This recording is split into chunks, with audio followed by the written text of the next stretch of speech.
What's everyone's Matt Rosie. This will be work in progress, I think, number 6 on He-Man. And this will be the last work in progress. We're going to get everything wrapped up on this one. So first thing I'm going to do today is I'm going to paint Orko's eyes and paint Triclops' eye. So I just went in here and masked this off with some tape and some silly putty. I've got the black base. And we're going to do kind of like a glowing effect. So I need to put on some white first since we're doing yellow. I guess you can paint yellow over black, but it would look stupid. You're really muddy. So I'm going to go in here with some Mr. Color White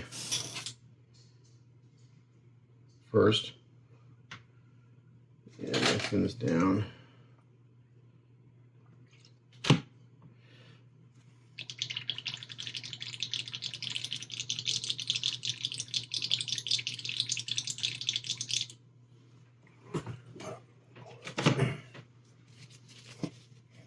So we're going to do a base coat of white, then yellow, and then some more white, and some more yellow, and it's back and forth to get the effect you want.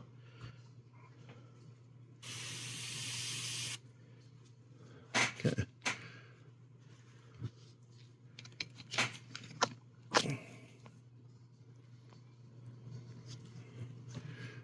So you got black.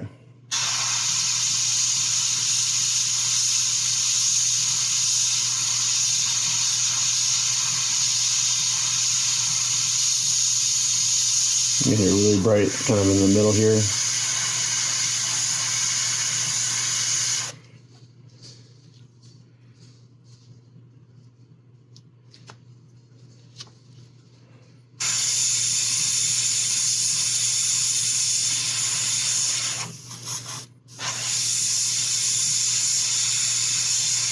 And I'll probably do some touch-ups with black around the edge of this, okay?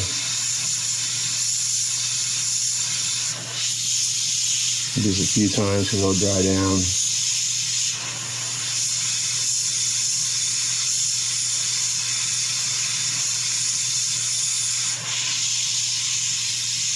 I'm going to do this, and then I'm going to put a coat of orange over this. And now kind of get me some initial shading. Okay, just like that. Get rid of the white.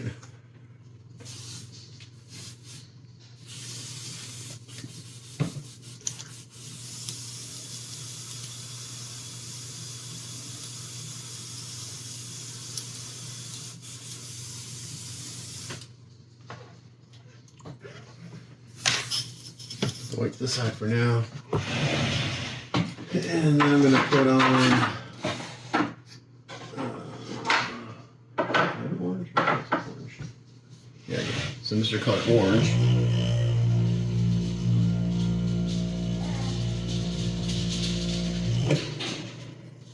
Okay. Yeah. I'm working. What's up?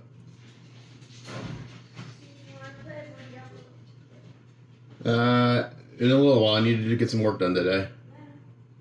Okay, so now I got Mr. Color 59, orange. Okay,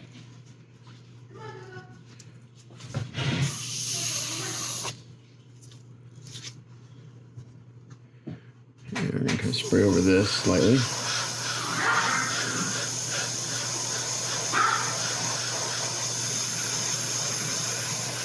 And this one will get all over the black and the white.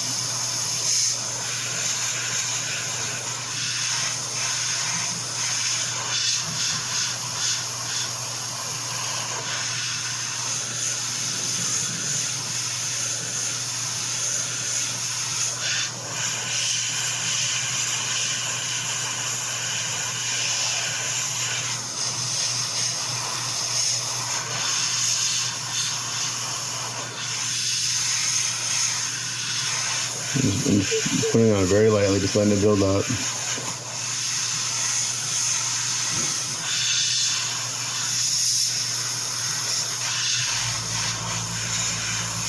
Okay, just like that. And then we go back to the white.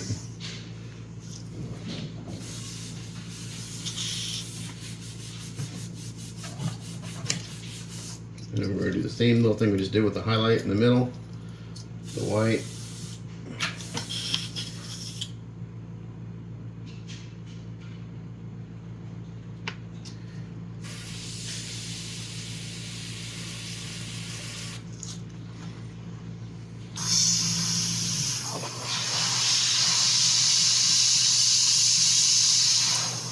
Oh, not in frame, sorry.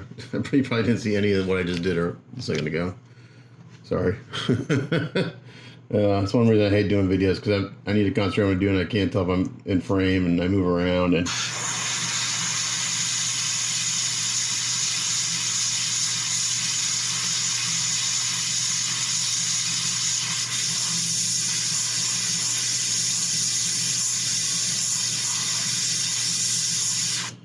okay, just like that. And now we're going to go to yellow. We actually have a nice kind of soft glowing yellow eye.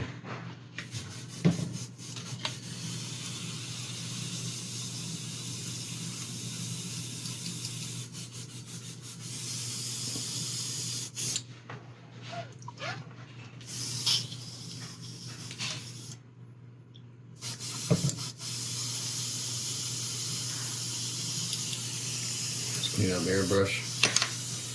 I'll keep all these 3 colors out in case I need to go back and do it again. I don't want fluorescent yellow. I do have like a fluorescent yellow, I don't want that. Here's Mr. Color GX4 yellow.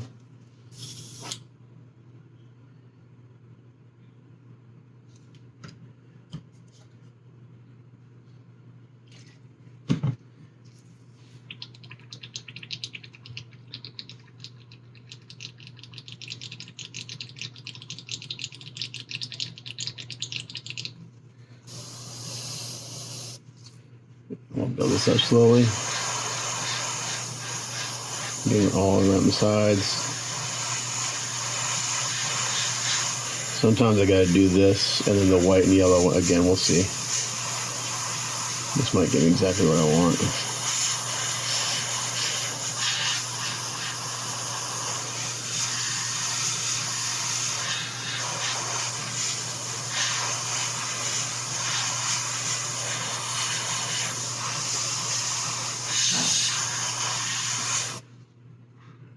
So I might do now, I like the yellow.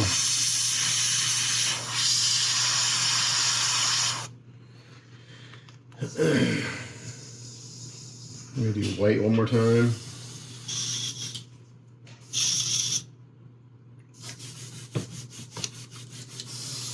And then yellow one more time, and then I'll probably go hit the shadows a little bit with a clear orange or something.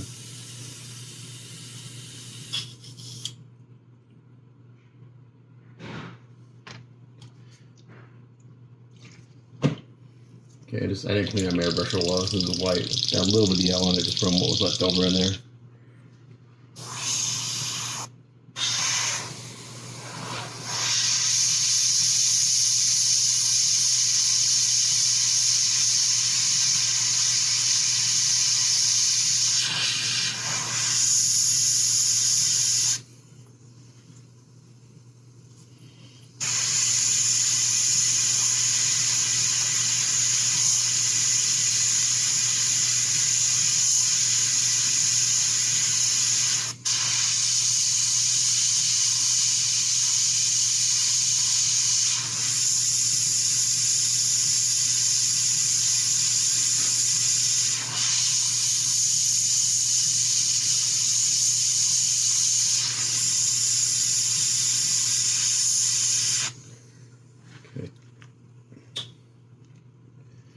Put that back in my pot. It's got a little yellow in it.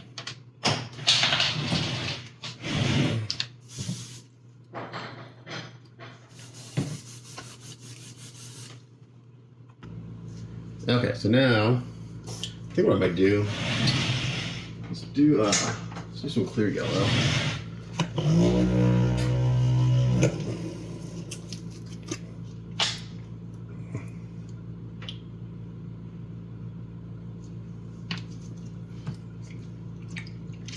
I guess it's clear yellow.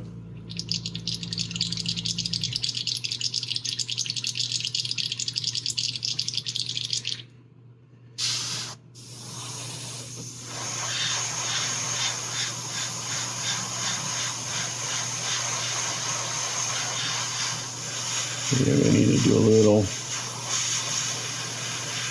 shading on them.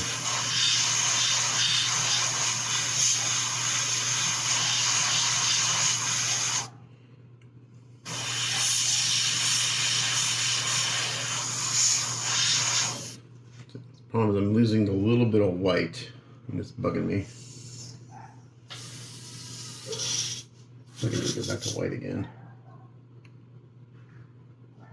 It's really easy to lose the highlight.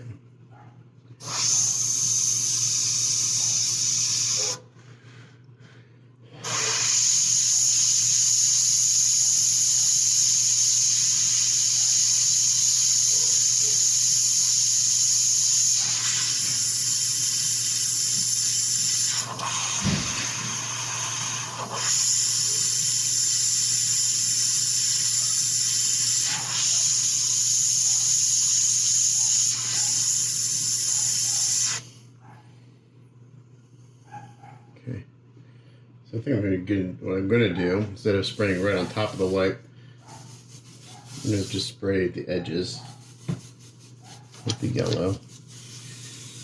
And that should just kind of fan over the top a little bit. It's like when I do visors like this, I'm doing like a painted visor for like a Wolverine or like a Weapon X. It's like 7-8 steps to get that glowing lit up a look. Like the last Weapon X I did, everyone thought that the visor was lit, but it wasn't. It's just the way I painted it.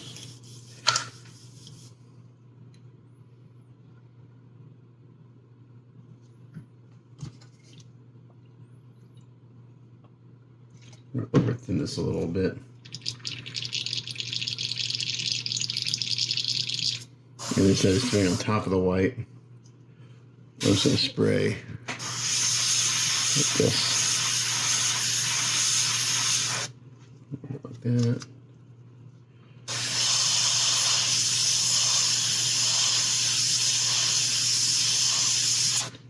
There we go.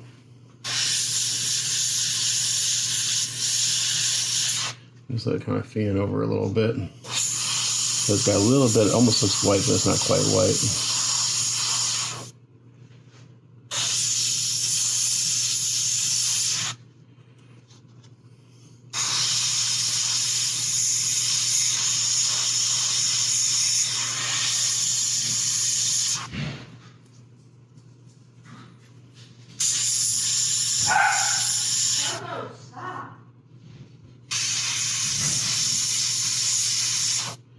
Okay, that's looking pretty good. It's got a little bit of highlight in there. Now I think I'm going to do, actually I'm just going to leave it. I was going to do a little orange around the edge, but I got a nice little subtle shading going on.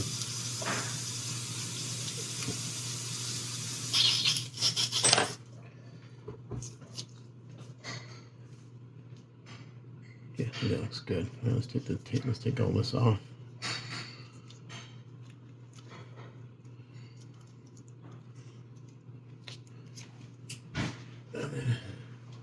Well, let this dry and seal it, and then I can glue his head on. Well, I made, let's have probably some touch-ups with black around the edge, we'll see.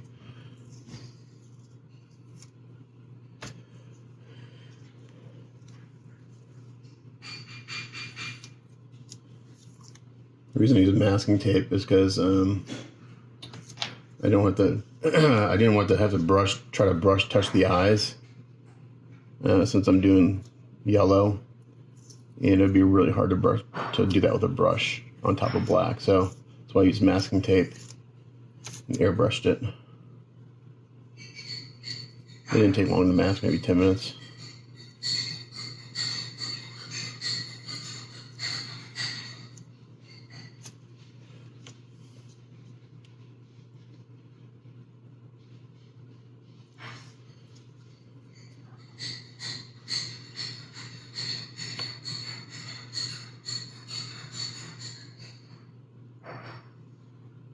Yeah, a little touch up there, nothing big.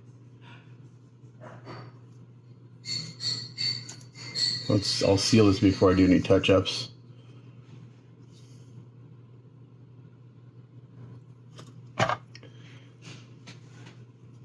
Probably not on camera. Wish I could like hire a cameraman.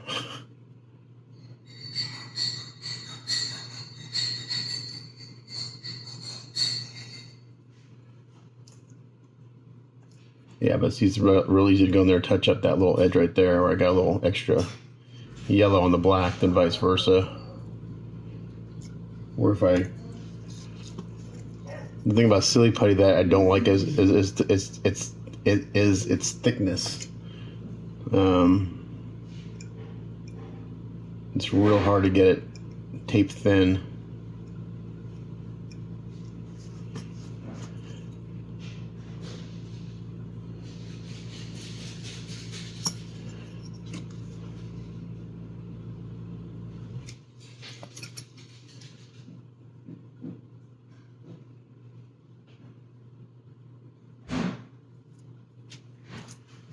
You can see just even unmasking it takes a little while.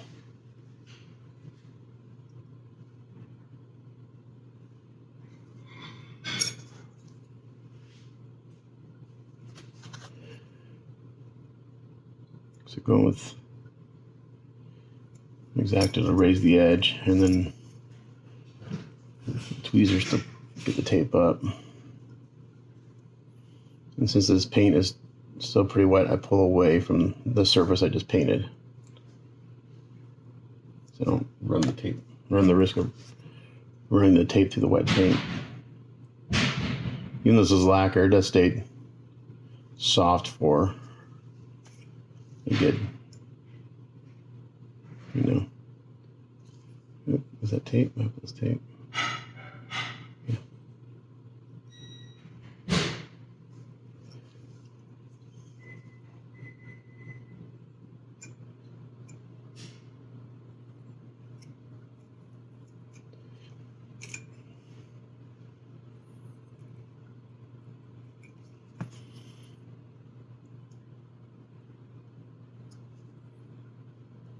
Okay, so now I got glowing yellow eyes. Once this dries, I'll seal it and I'll do my touch-ups, and Orko is done. Yay! He's my favorite part of this whole thing, I think. He's just, love the colors, love the sculpt on him. He's like an evil Orko. Alright, so I'm going to pause. I'm going to let this dry for a few minutes. I'll seal it, do the touch-ups, glue the head on, and then he'll be done, and then I'll come back and we'll work on Triclops' eye. Okay, so I got Triclops' eye masked off. First thing I'm going to do is I'm going to spray Mr. Color GX, or not Mr. Color GX, Garage Kits US Warm Gray number 5 as a base coat, and then we're going to highlight it. Eyes aren't white, they're kind of usually gray or got a blue tone.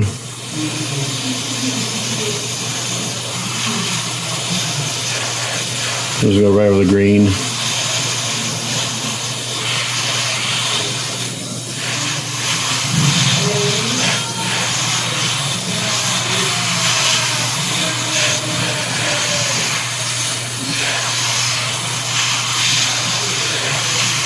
Okay, just like that. Should get full coverage. Okay.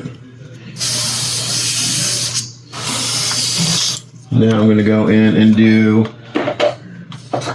warm gray number 1. Just in the center.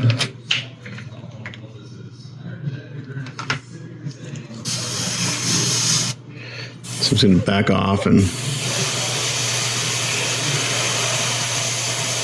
let it fan over.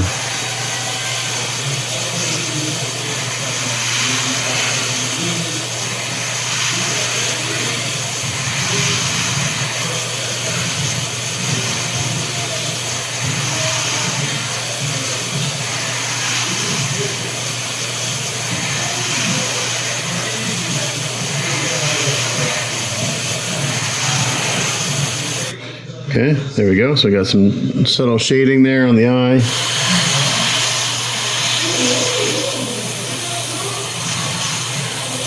Okay, just like that. Okay, now I'm going to pause, and then you go look at my reference to see what we're doing. I think we're going to do an orange eye. The reference is given he's got an orange eye. So I'll take a look at that. I'll be back. Okay, so I've got a message to my client to find out what color he wants Triclops' eye, because all the references, there's 2 options according to the references I've seen. There's green and there's orange, so we're gonna wait to hear from him. I might probably just like do like a glowing eye, because it's kind of like what I've seen on the references, like his eye glows. It's not really like a human eye. Okay, so while I'm waiting for that, I'm gonna go ahead and start working on Battlecat, because this is gonna take several steps. So it's gonna be basically a base coat, a wash, dry brushing, and blending, and all that stuff.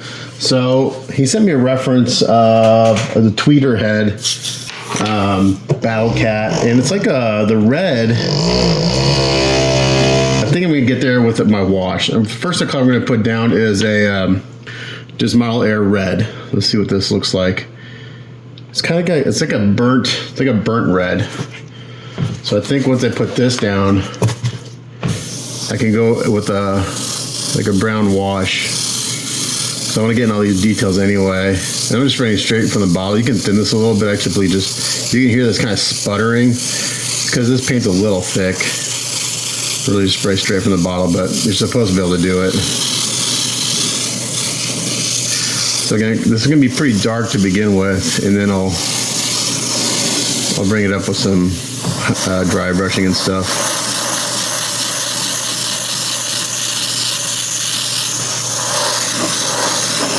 So I'll just do this off camera because it's going to take a couple coats and it's a big piece. So I just want to show you the color I'm using. It's just the Vallejo Model Air red. This is a little probably too saturated for what I want, but we're gonna dull it. Now, one thing I'm noticing on this sculpt in particular is there's like some holes in Battlecat. That looks like it's missing something, but there's nothing that came with the print. You know, maybe that's where his tooth was. I bet that's where his tooth was, and it's missing a tooth. But it looks like there should be something corresponding on the base that goes there, and there isn't. So anyway, I was just questioning. You can't see it once it's on. So I'm gonna get this base coated, and then for the horn, the tweeter head horn, it's all one color, but I don't like that. So I'm gonna go with what the reference art says, and basically this is gonna be like a metallic red in here with kind of a metal trim, and then these are painted like in a yellow bone. So I'm gonna go by the artwork, the reference art, because I like that better than just the same color. Okay, so I got Battlecat base coated, and I sealed the inside. I'm gonna let that dry, and I'll flip it over and seal the outside. Heard back from my client on Triclops. He wants like a red eye. So I'm gonna do like a glowing red eye, similar to the Orco's eyes. I already got a base coat of white, so then I'm gonna put down a base coat of red. Put some red on there. This is just Mr. Color GX number 3.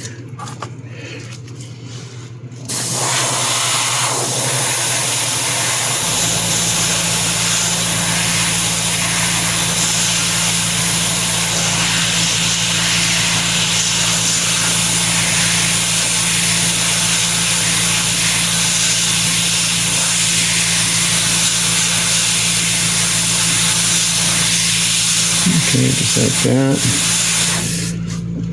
I'm gonna keep this red out. Now we're gonna put down some white in the center.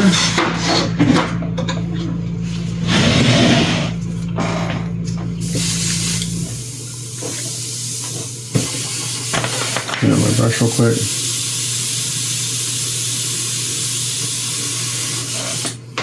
And the pupil will go black. It'll do a little black edge outline around the iris.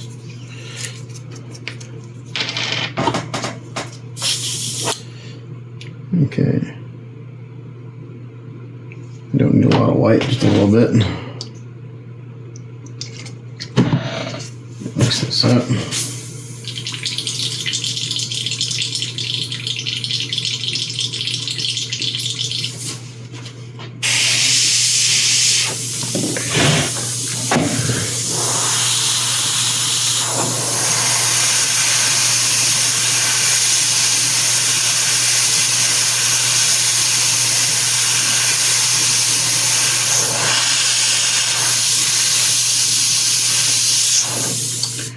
Freaking hair. There's something in this paint. What is that?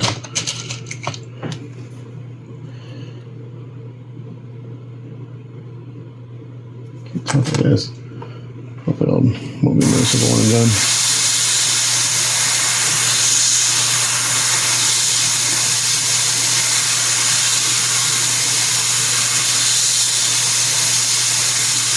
So we'll do that.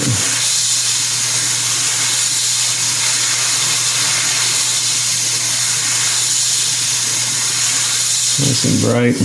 Okay. Let's see if I had another airbrush. Would be helpful. This one is dirty. I need to clean that out. Let's see. Is this one spraying? I need to spend a day cleaning out airbrushes. These are all. What happens? I get going and I forget to clean out airbrushes. Let's see. This one's spraying. It is. Okay. Okay, I'll go back in with the red.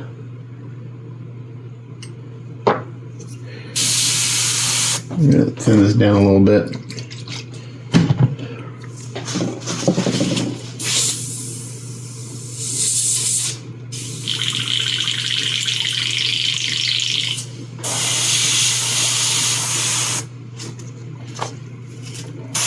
There's the edges.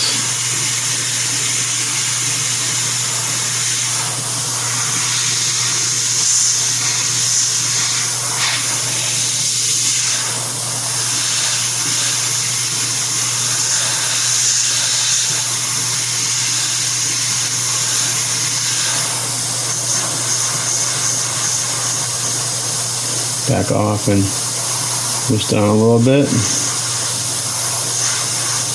Okay, now go back to the white.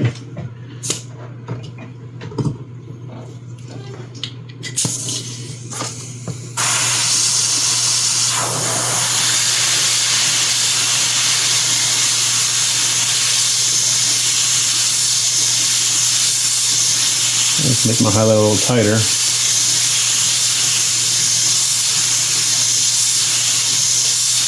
Okay. And then the red again. You're like, why do you keep going back and forth? Because you want to build this up in layers.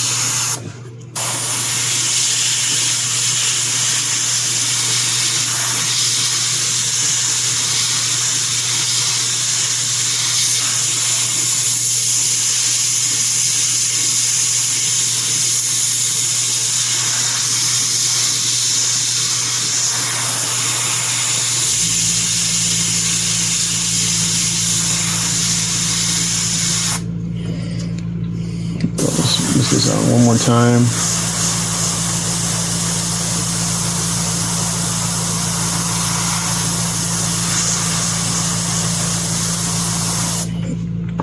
And then do white again.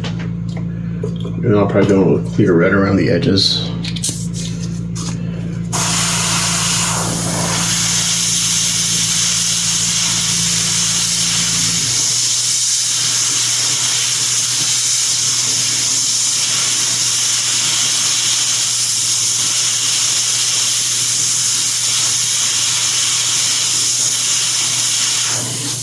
Okay. I'm going to keep that white out. I'm going to switch to clear red.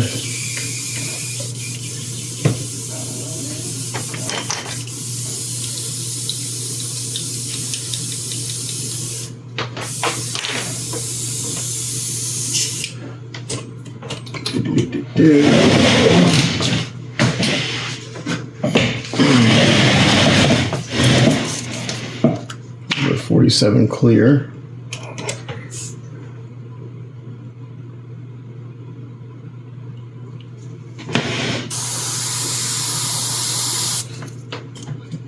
Down a little bit. Thought this was already thin, but I guess not. I had a little thin, then too saturated.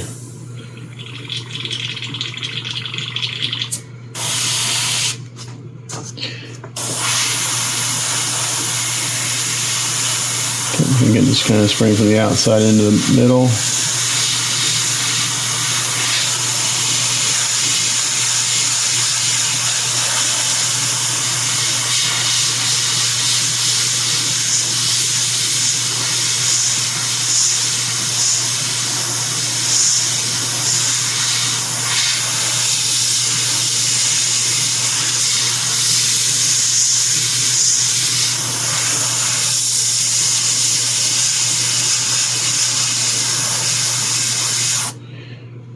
We'll do a very light misting. Like that. Now I've got some dark clear red I'm going to put around just the edge.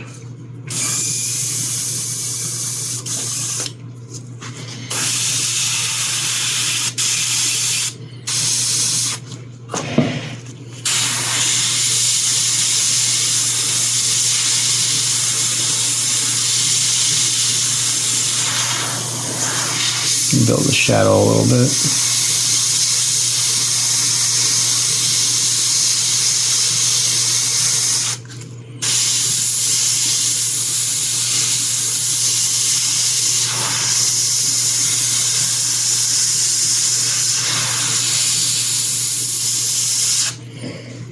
Okay, and then one more round with this clear red.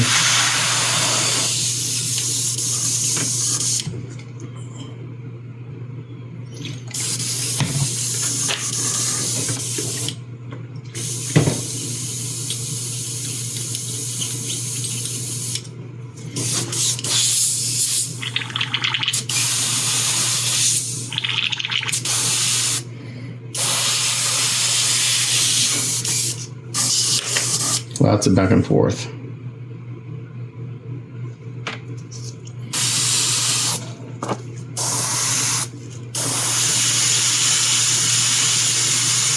So I'm hitting between that shadow.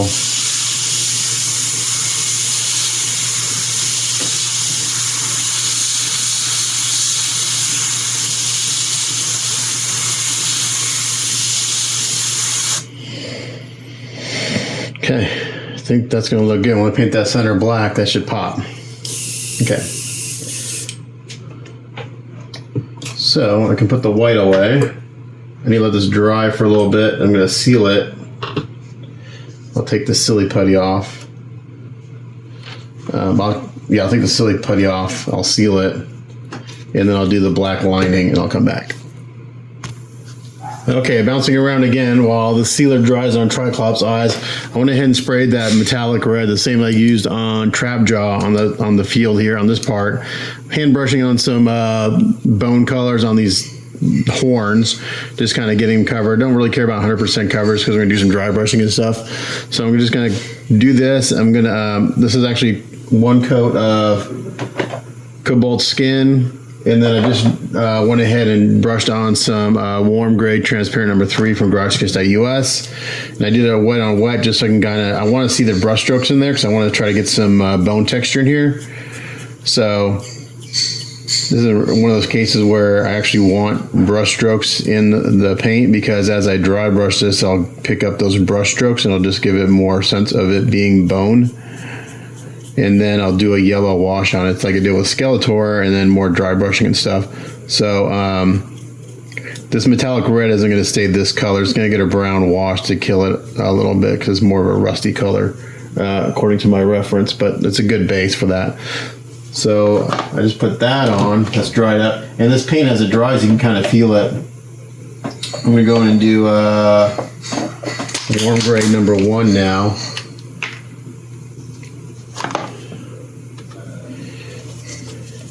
Again, kind of wet on wet.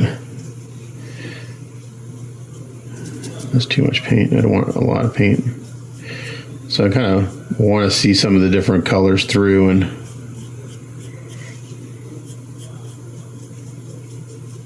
on this. Just making sure I have long brush strokes so I don't have stop and start strokes in the middle of these parts.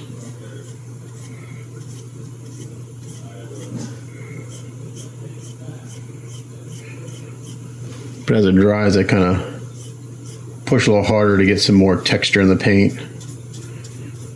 And then once I get these pretty close to where I want, I'll hand paint some metallic around the edges.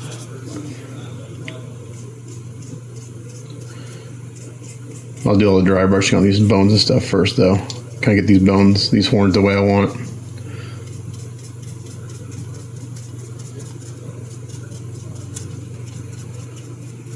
So again, it's kind of working wet on wet, leaving brush strokes in there on purpose.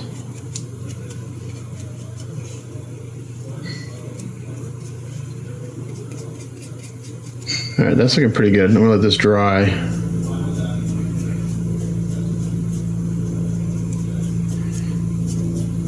And I'll probably go seal this so I can do the dry brushing on these horns.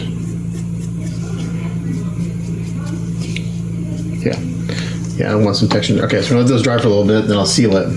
And then I'll come back here in a minute. Okay, so here's Triclops eye. I think it looks pretty good. Just got done sealing it. I'll send some photos to my client. I'll put a gloss coat on that later with some brush. But that's it for Triclops' eye. Okay, I've also sealed the horns, and those are drying. So now what I'm gonna do is I'm gonna work on doing a wash on Shadowcat. So I have in a cup, got a combination of these three colors. This is true red, burnt sienna, and some black. Add some water, and I got this kind of brownish red wash. And we're gonna use this towel here to get all the excess. And I'm gonna bring this on here. I'll zoom out a little bit. Let's get a crappy rag. This is a messy process. So I've sealed this. It's dried for, I don't know, 10 minutes, 10, 15 minutes while I finished up the eye on Triclops. And it's a pretty simple process. Just gonna take this wash and just kind of put it on. I wanna make sure it gets in all these crevices. And it's gonna kind of dab. Okay, so I just kind of put it on, and then I'm just gonna dab a little bit with a rag and let this kind of get in all the nooks and crannies. And I'll have to let this dry a while because I'll seal it, and then I'll come back and I'll do dry brushing. But for this type of thing, I like to do this kind of wash and just kind of dab it and leave some of the texture from the rag on there, and just gives it kind of a nice natural. This, to me, this looks like stone, but I guess it's not stone. I don't know. I was going to do a metallic originally, but I'm not going to do metallic. We're just going to do this kind of red color, I think. So I'm going to do this, and then I'll let it dry, and I'll seal it. And then I will be back. But it's just a matter of putting it on, dabbing the excess off. I'm not wiping, I'm dabbing, so I want to get some of that texture in there from the rag. Just want to make sure that this gets in all the, and this is the craft paint, so this is going to stain it pretty good, but if you get a little too much somewhere, it's relatively easy to take off. Just get a little water, and it'll come off pretty easy. But I want to get this in all these cool details in the skull. We got these cracks and stuff. They're in here. So yeah, so that's what we're doing. We're gonna do this. I'm gonna tone this down quite a bit, and then when I go to dry brush it, all the detail will really pop. So I'll do this, and we'll come back when it's sealed. All right, so I kind of got this painted up, looking like this. Looking a little too new, so we're gonna go and do a wash, a couple washes. This is oiled earth, kind of one of my go-to washes. Done some dry brushing on the horns already. I'm gonna knock this down, this metal down a little bit, and this kind of metallic red, and then we'll do some airbrushing and stuff. And I'll get to this at a certain point before I glue this onto the Battlecat itself, and then once it's on Battlecat, we'll do some more weathering stuff to get it to blend in a little bit better. This metal isn't really, in the reference is not silver, but I want to start with a silver base. It's more kind of a dirty, I don't know, dirty color. So we're gonna go in there. Oh, damn it. Let's put my wash. You know, use our crappy rag again just to kind of blot it. Use a little texture in there.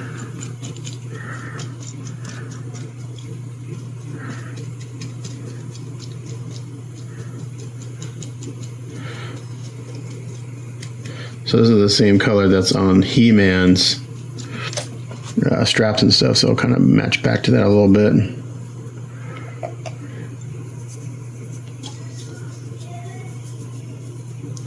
But then again, I'll do some more airbrushing, shading and stuff. Just want to kind of get it dulled down first. More so this red I want to get knocked down.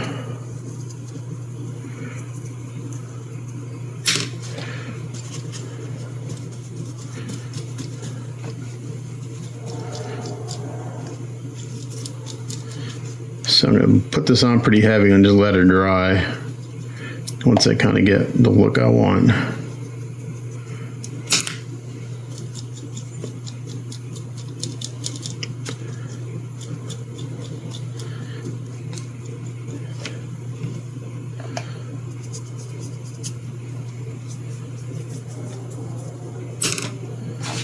Okay, I need a clean soft brush. Got a little bit on the horn here, no big deal. Just going with a clean soft brush and blend it in. Just when it dries, there's no line. Okay, so I'm gonna let this dry a little bit, and then I'll go in with an airbrush in the wash. We'll add some more shading just so it looks more natural. That's just the kind of first step in the wash. Okay, back on Battlecat's head, and I've sealed it, it's dried. I'm gonna go in with some Santa Red, and we're gonna dry brush that on.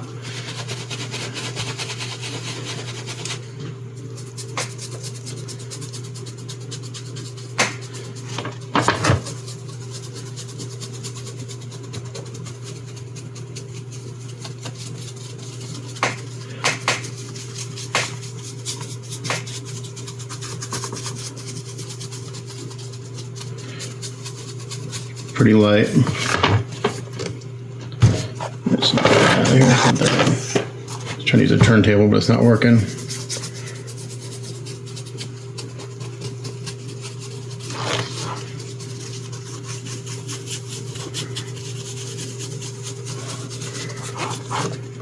Yeah, and since this is those craft paints, they're pretty translucent, so we'll be able to see the underlying color through this pretty good, I think.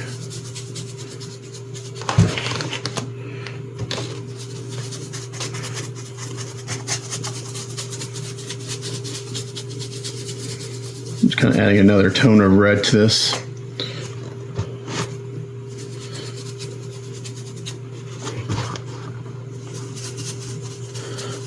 I'm not putting any pressure on the brush, so I don't want to get the bristles into all those cracks and stuff where you put the wash. I want to keep that, make sure that those come out. I may add a touch of orange to this color.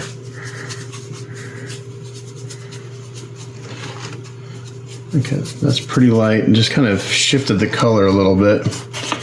I'm doing the inside real quick. I'll have to touch up the nose because it's getting beat up pretty good as I move this around.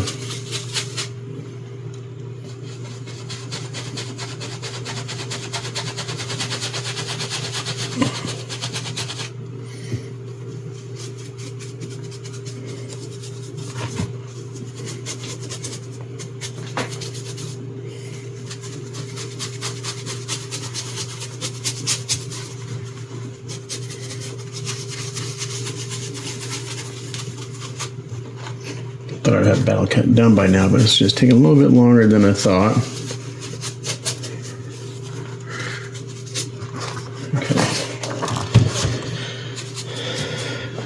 It's looking pretty good. I'm going to add a little bit of orange to this.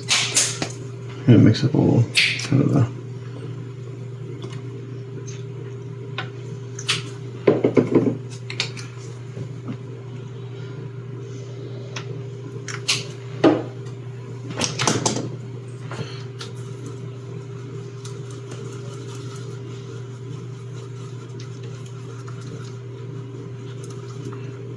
yeah, that'll just give me kind of a better highlight color, I think.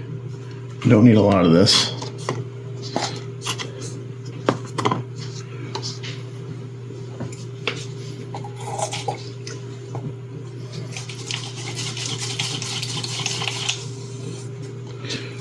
I'm just going to come in with this brush, this smaller brush.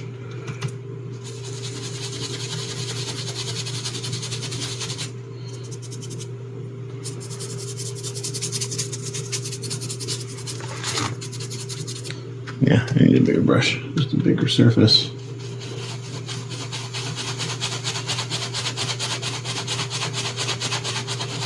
I'm gonna test it on my arm, see how it's doing. Make sure it just kind of barely comes off.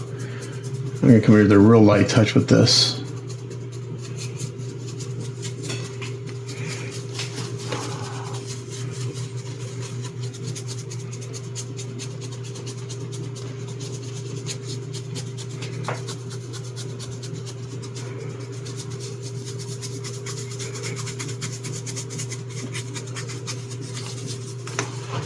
There we go. Now we're getting some highlights.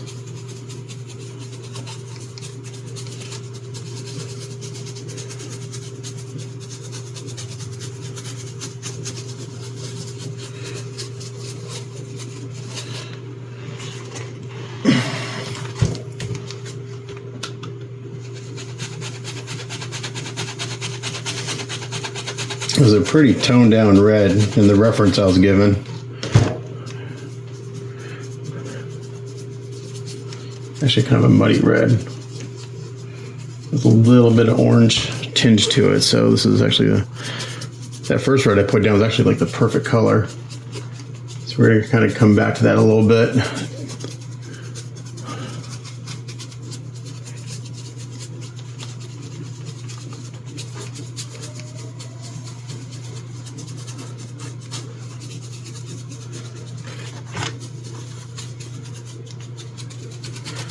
And I can come in here and be a little more kind of aggressive.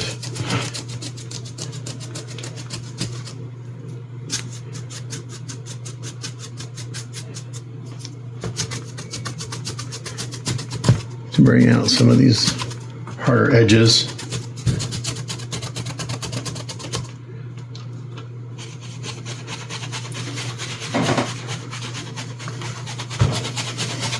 I don't want them really bright. It needs to be pretty subdued and toned down.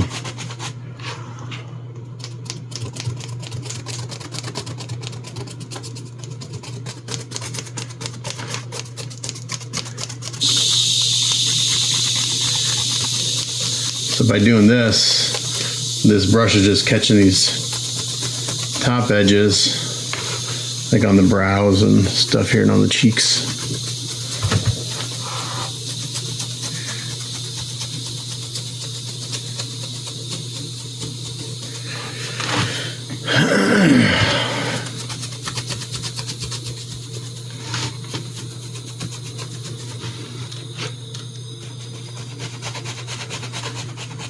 I'm not sure if it's showing up in camera.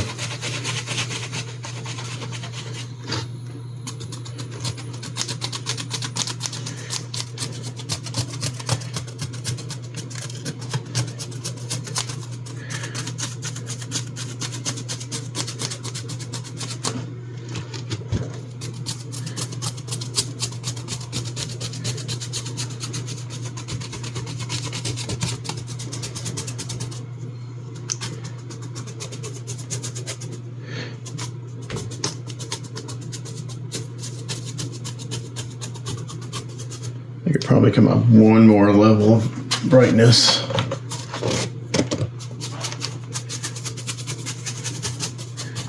To compensate for the airbrushing and shading I'm going to do here in a little bit.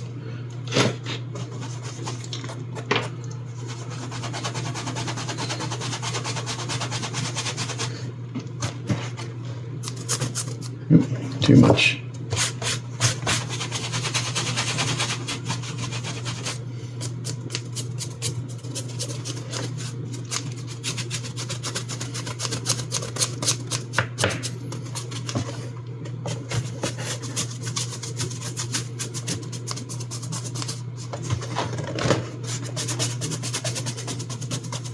Don't think I want to add any more orange to this.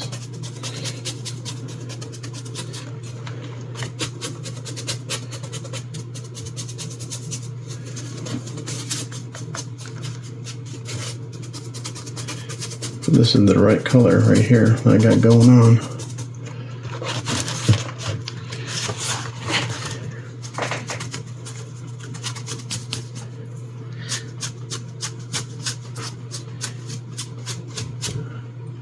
Maybe I do add a little more orange.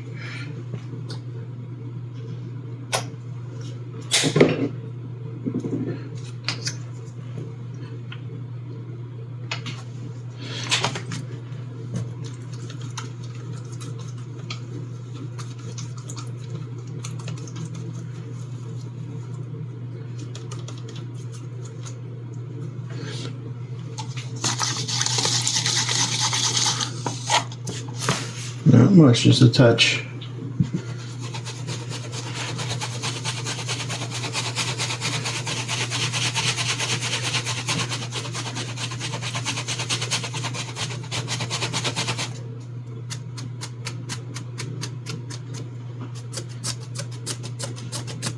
Yeah, that's actually going to work since this is such a translucent paint. That works well. It's going to dry down perfectly.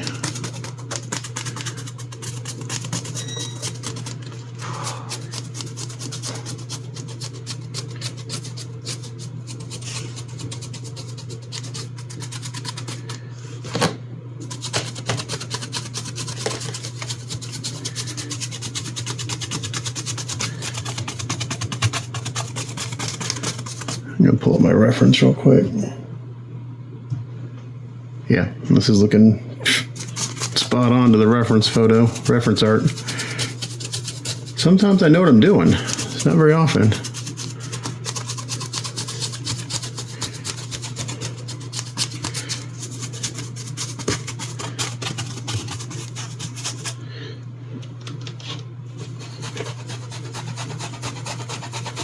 It's about, I'm going to go up a little bit more, and that's about it for the highlighting, I think. And then I'm going to go in and do some shading with the brown wash. These recesses, bring out the details a little bit more. And then I can glue on the horns and do the final weathering and all that stuff on that part once that's on.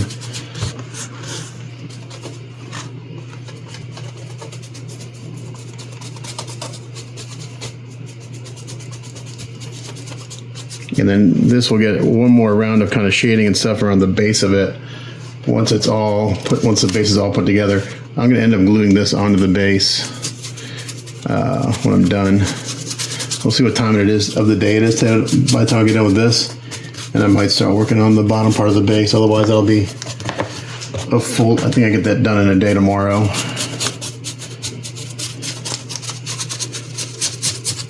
Getting this done and finish up work on Triclops is just about a day's worth of work, just because this thing's so damn big.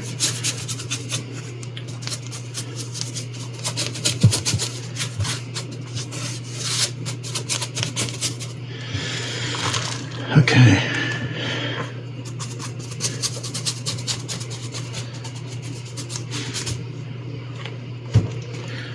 I think that looks pretty damn good. Okay. I'm going to take a pause. I'm going to go ahead and glue. Let's see what this looks like on here. Yeah, that's going to look nice once I kind of do the, again, man, sometimes I'm really good at what I do. I surprise myself. But this is pretty damn close to what the reference art is. Once I glue this on, I'll do some shading and stuff, and I'll bring this metallic down a little bit. I may add a little bit of yellow to it, because it's really not quite that silvery, but we're getting there. He's looking good. All right, so I got this epoxied in. I'm going in with some Vallejo black wash and airbrushing. I haven't sealed this again yet. I'm going to after I'm done with the wash. I'm just going in here and accentuating some of these details. Again, the wash is a great way to do this because it's super translucent. You can still see through it.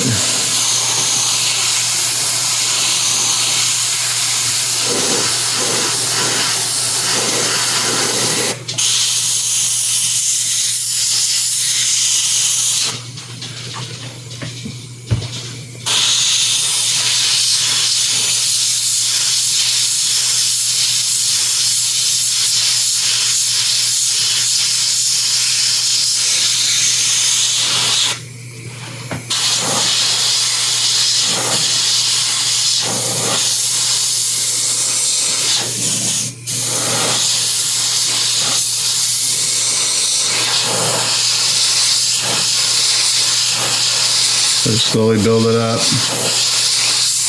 until I get the look. The eye sockets I hit pretty dang hard because they're just about black, but you can still see all the detail through all that.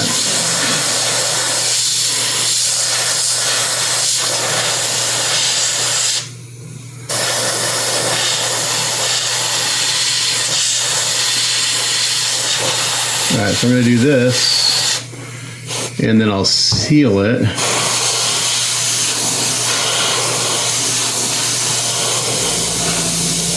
Back way off on these areas, so I get a nice soft transition from the shadow to the midtones. And here was pretty deep. I hit that pretty hard. Right here above the eyebrow, right around the eyebrow. So pretty loose. So just go in there and keep doing it until I get the look I want.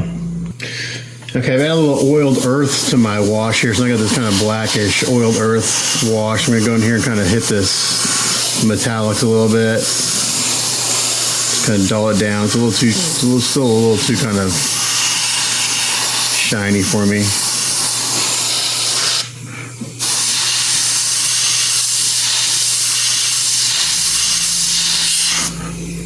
I'm gonna do some shading around them, around the horns.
Ooh, it's looking good. Battlecat's looking sharp. All right, so I'm gonna continue shading. I probably will come with a little bit of yellow wash and airbrush it on the horns and this metal just very, very lightly. But with this oiled earth mixed in now, I'm gonna kind of go back and hit some of these shadows, just add a little more warmth to it.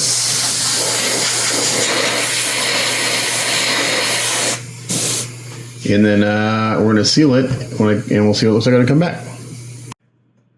Okay, we are in the home stretch on He-Man. I got Battlecat wrapped up, and he's looking really good after all the shading and stuff. Put everything back on the base just to kind of see how it's all looking. Triclops' eyes looking really good. So, yeah, looking really cool. So now I'll take this all off the base. And I will start working on all this. This is going to take a while, probably a day and a half or so to get this done. There's lots of hand painting, a lot of details that go in there.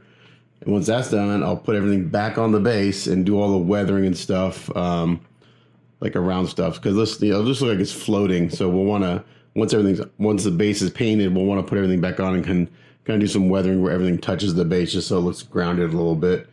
But this looks really good. Battlecat looks great. Sent a picture to my client. He's digging it. This looks spot on to the reference art, color wise, and everything is like looks perfect. Looked like I pulled it off the page. So let me get this all off, and we'll start painting the base, and we'll go from there. Okay, so for this base, basically it's like a swamp, a muddy swamp kind of look. So I actually have a reference photo pulled up on my computer of an actual swampy, muddy swamp bank. The one thing that this is missing that I wish it had sculpted were some like leaves or vegetation. There's none of that on here. So what we have is basically, I'm going to paint this to look like muddy water. And then, unfortunately, it's a lot of brown, so we got to figure out a way to break that up a little bit. So I'm gonna make this to kind of look like muddy water. Just it's basically brown with some shading and stuff. And then we got all this mud, lots of mud. And then we got a few rocks poking out here and there. And then we got these vines, like tree branches and stuff. And again, these are kind of brown, but we're gonna have to make this look a little different. So maybe I'll put some greens and stuff there to make it look mossy. So my only question is, I don't know what this stuff is poking up. I don't know if it's supposed to be bone. When Battlecat is sitting in there, it almost looks like teeth poking up, but that doesn't make sense. So I don't know how to. I'm just gonna paint these like I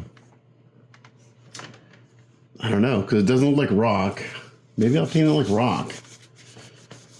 That's kind of like my gut instinct is to paint these little pointy things like it's rock, or maybe these are part like maybe tree branches. What hell, I don't know.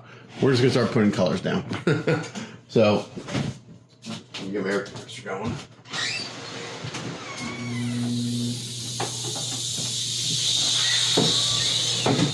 And the first thing I want to do is basically kind of get this area painted with an airbrush. And then the mud I'll do with I'll go in. So first thing is we're gonna kind of paint this area, and then we're gonna go with the brush and kind of get the mud painted.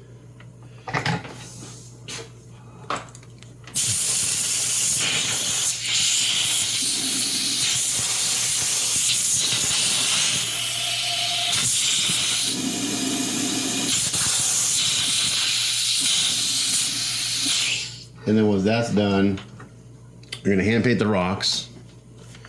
Once those are done, we'll hand paint the vines, and then we'll start kind of getting it all to meld together with some blending and weathering and stuff. So multiple steps. It's gonna be a long process, but we'll get there. This has been a fun project. My client asked me if this is fun, if this has been work or fun. I was like, it's been both. Since this is my job, it's work, but it's been fun because I don't, I'm usually painting Marvel characters, so it's fun to do something different.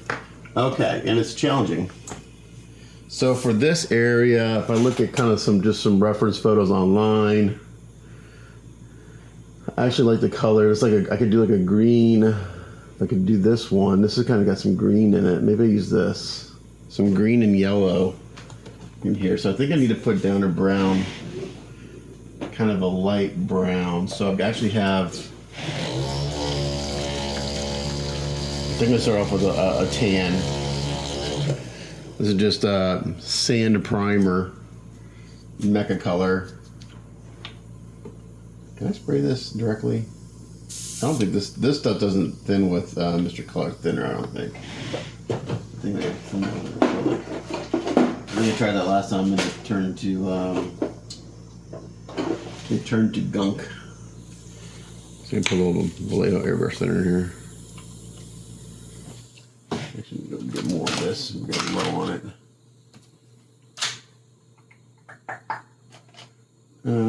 Let's see.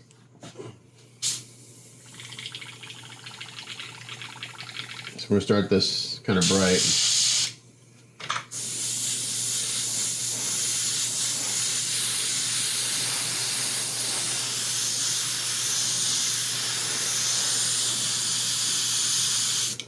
Okay, that's pretty thin.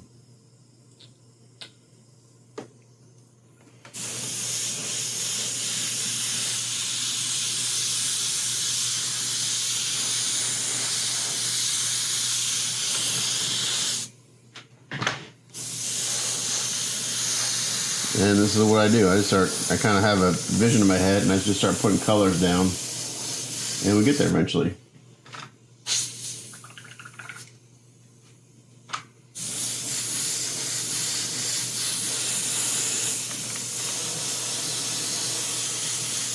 So this sand color I'll bring right up to the edge of all this stuff. I won't be doing any masking on this. This is gonna be like mostly hand painted. This piece. Like the mud kind of, or this kind of comes up to here. So So I don't care about getting overspray on anything because it's all going to get painted over anyway. I go and do all the mud and rocks and stuff.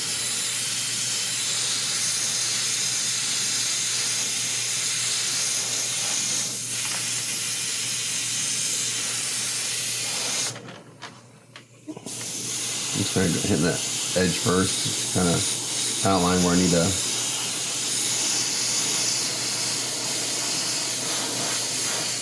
And sculpts like this,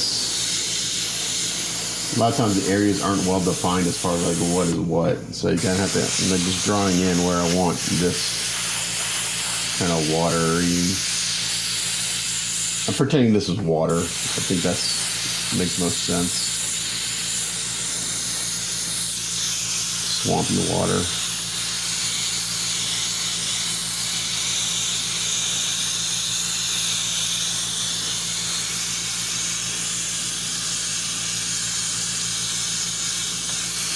I'm not going to really worry about paint. I'm going to end up gluing Battlecat down. So I want to clamp him down.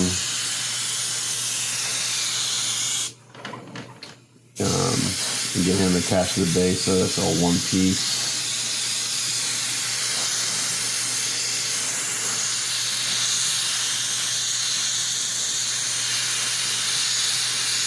And in the end, I may do like a gloss on this too, on this part of the, not a high gloss, but just so it looks like water.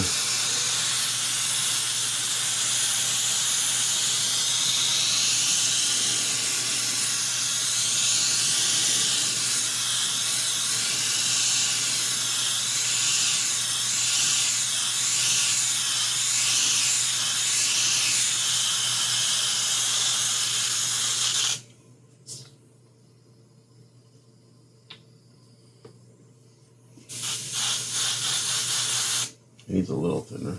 Can't go straight.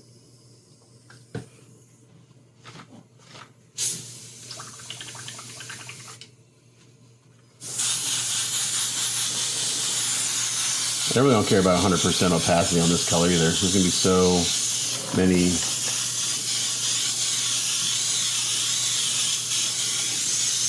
different layers of paint. I just want to kind of get something other than gray down. These little things sticking up, I'll take those like maybe, take those like sticks sticking up. I think that makes more sense. Maybe these are parts of, oh, I don't know. I'm just thinking out loud.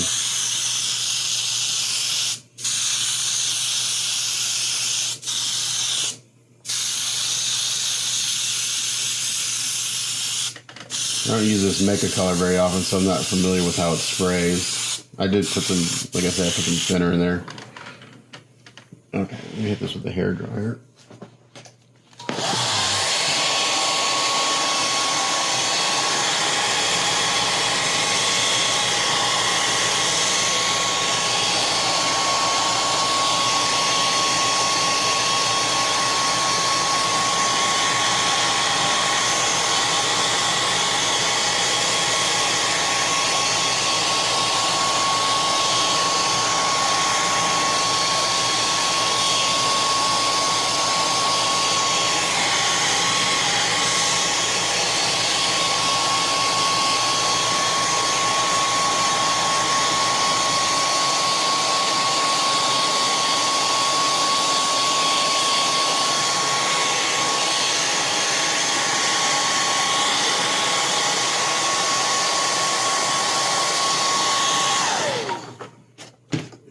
Too thick to begin with.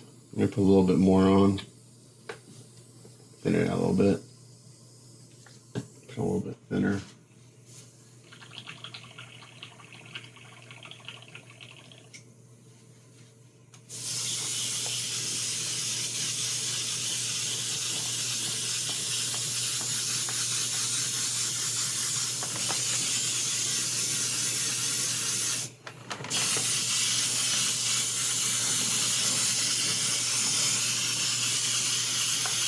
So I think I'll be able to get this wrapped up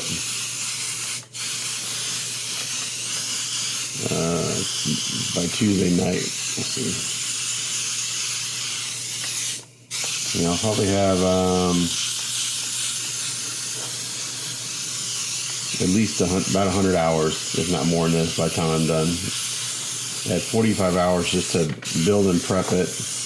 Had a full week of painting last week. 45 hours, that's 90. And then I probably got another to do this. So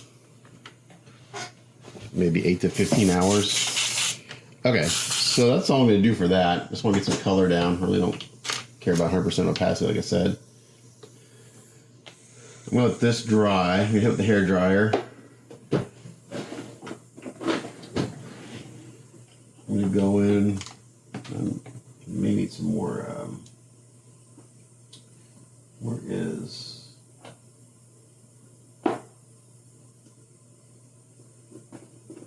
Got these transparents from Golden. I want to stick. I may do like a green undertone on this. So I'm gonna let this dry and I'll come back. Okay, so I let this dry for a few minutes. And my airbrush, I've got Vallejo Model Wash Dark Green. And I'm just kind of looking at my reference here. I'm just gonna kind of come in and just kind of start putting some of this down.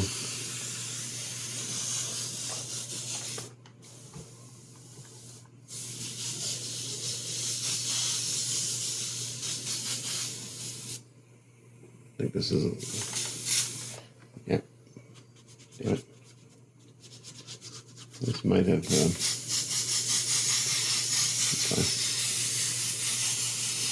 This is kind of settled down a little bit, so I got some chunks in there. Yeah. I might have to throw some more of this sand on top. I've got another bottle of this that's new, so let me try that. If you let this stuff sit too long, it kind of separates a little bit.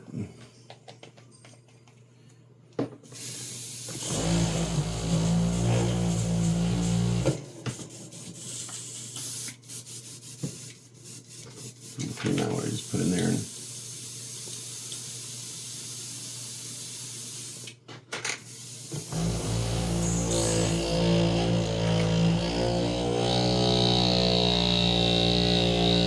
we'll see if I need to go back and spray some.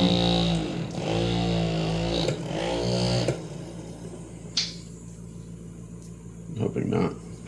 Let's see.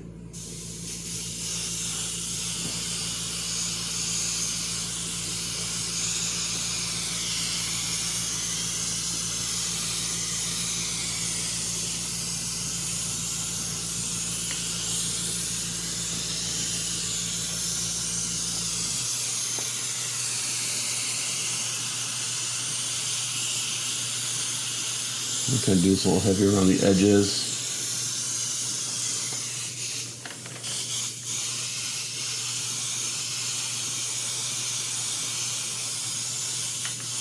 You can add some shading because there is like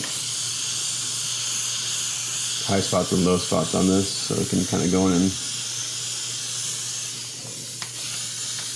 add some tonal variations.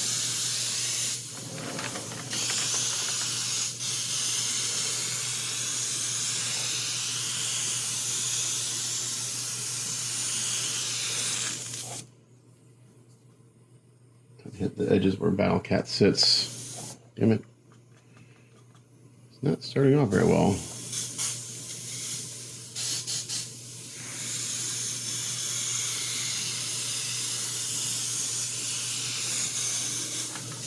Yeah, one thing my clients like, it's a lot of brown in the in the artwork, and it is. But if you look at if you Google swamps, there's a lot of brown. There's actually a lot of green, but this has no vegetation sculpted in anywhere. So, but the artwork doesn't have any vegetation either. It's just kind of a depressing scene. Oh man, what is going on here?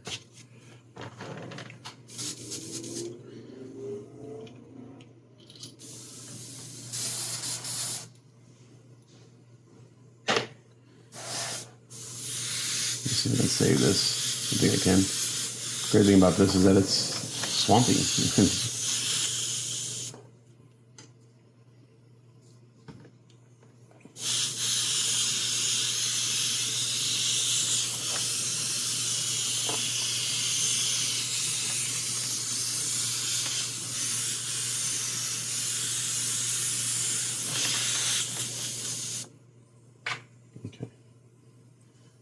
I'm just going to kind of do a green-yellow undertone. And then I'm going to kind of spray a brown wash over this whole thing. So we'll kind of get the brown of muddy water, but with the green and kind of yellow undertone. That's my thought process on this. We'll see if it works. And I got some of these little splatters here. I'm going to be able to hide those by the time I'm done.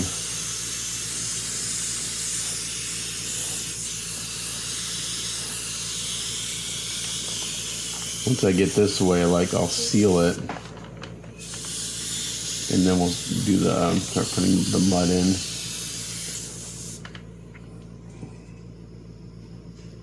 And I'll be with brushes and craft paints and stuff. Stick around these little, wherever these things are sticking out. Put a shadow around those.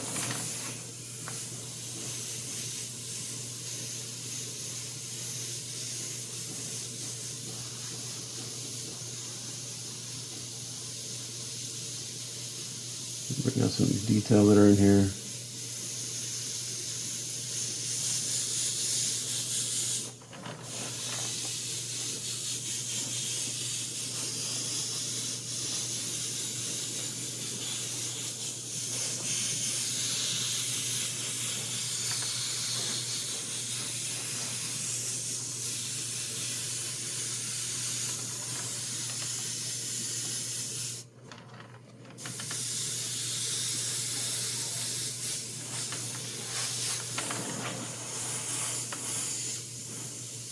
Okay, then I'm going to clean out my airbrush. I'm going to go with some dark yellow.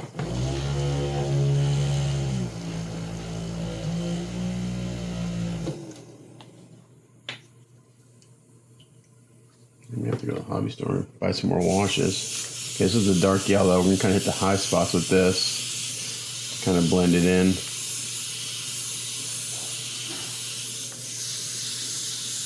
Again, being kind of real loose. It's supposed to be like a natural looking thing, so.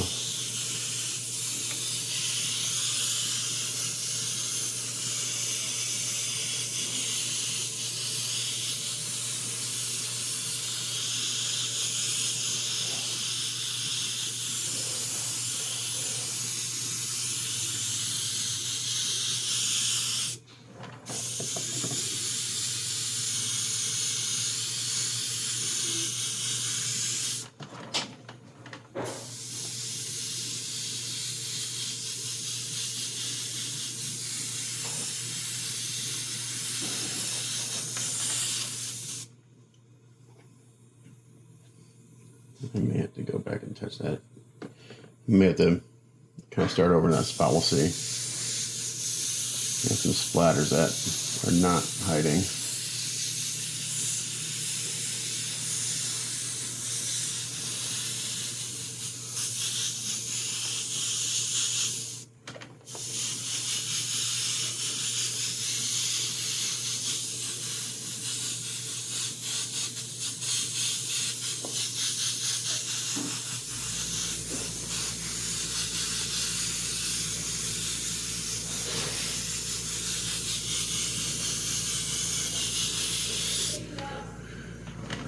So it's looking pretty loud right now.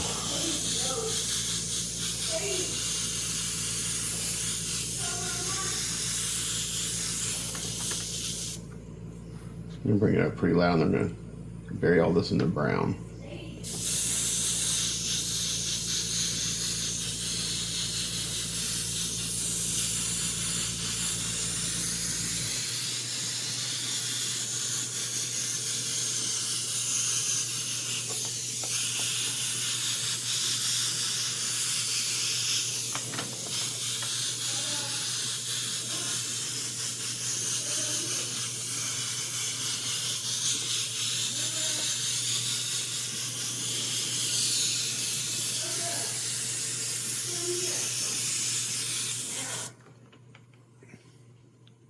All right.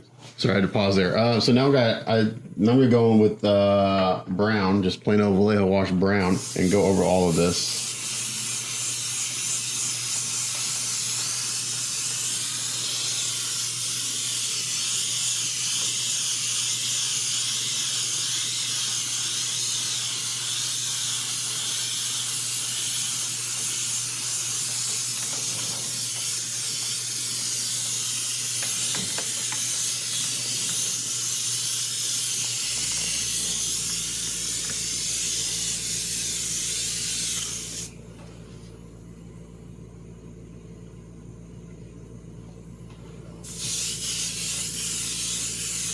kind of missed it on. Yeah, I think I'm gonna have to start over in that one spot. I got a couple splatters from the initial dark green wash that had chunks in it. So I'm gonna get this on the way I want, and I'll touch up those areas. I got a few here too. No big deal. If something happens, you gotta go back and.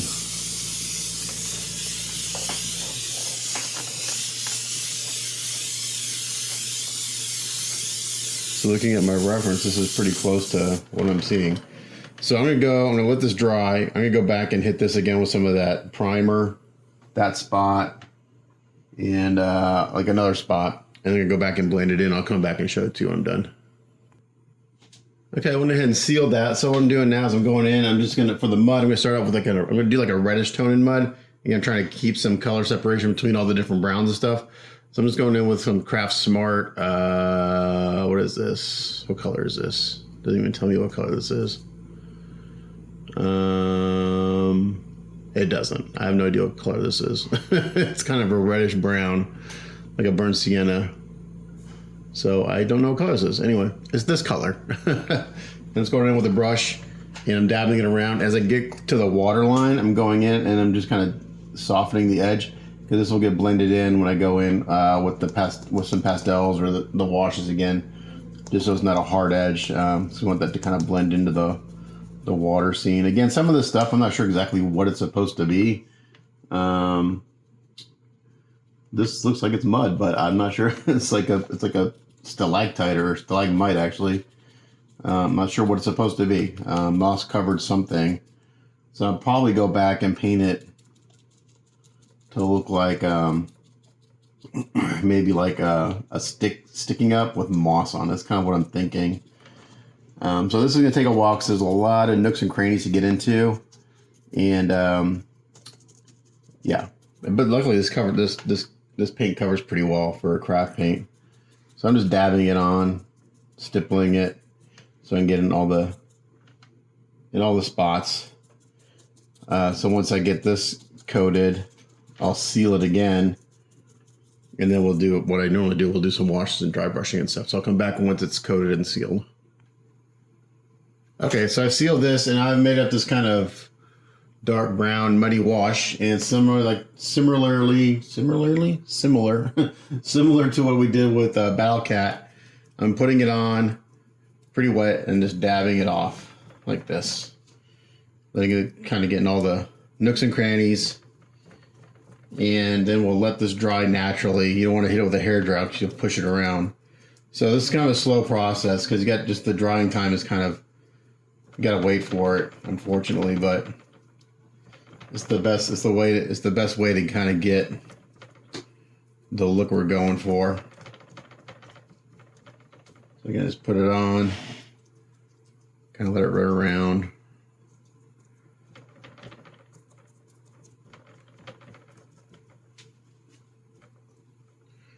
And then dab it off.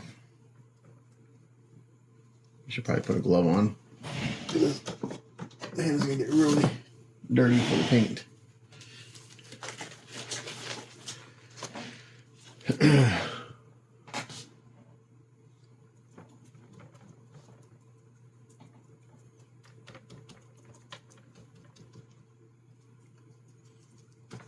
And you can layer this on if you want to make it darker.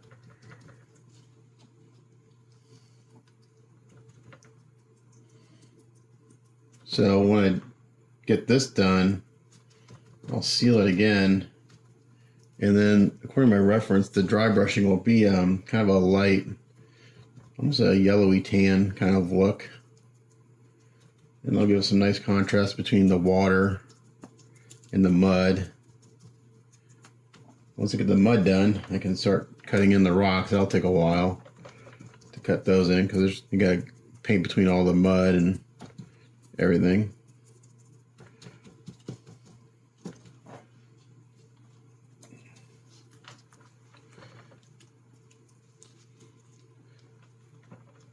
Alright, so we're going to continue doing this because this will take a while. And once this dries and I seal it, I will come back. Okay, so one thing I've been doing to help blend this all together is I'm taking the rag that I've been dabbing the wash off with, and we're kind of like where it's really kind of wet, I'm just kind of giving it a light wipe over the water area. And this will kind of just tint it a little bit and soften this blended edge here a little bit. So now I got a little more brown. I can come in here and kind of wipe off some excess. And just kind of dab. And this just kind of blends everything together a little bit. This will get more blending with airbrushing of washes, more washes and stuff later, but that way it just got a little more natural transition between this kind of water effect I did and all this mud and stuff. I just kind of, I don't know, just something, it kind of happened by accident. Like, oh, that looks kind of good. So I just kind of went with it. So I'm just kind of going in here and giving it a light wipe. And using this brush at the same time.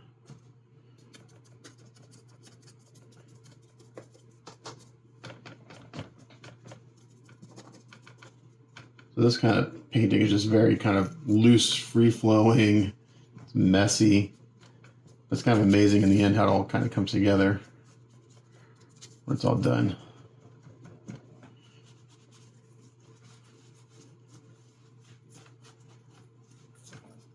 These little things sticking up, I'm kind of painting those with the wash. Again, I'm not sure what they're supposed to be, but just kind of trying to get them to blend in a little bit. I went ahead and did a wash over everything, the rocks and everything, even though they're going to get more painted more. I just figured it'd be kind of a good idea to do that. And now I'm kind of going in and just getting up some of the excesses down in all these crevices and dabbing. And again, it's just kind of a free flowing process. There's really no rhyme or reason. I see something that, oh, I'm going to dab there a little bit, wipe a little bit, dab there a little bit, wipe a little bit.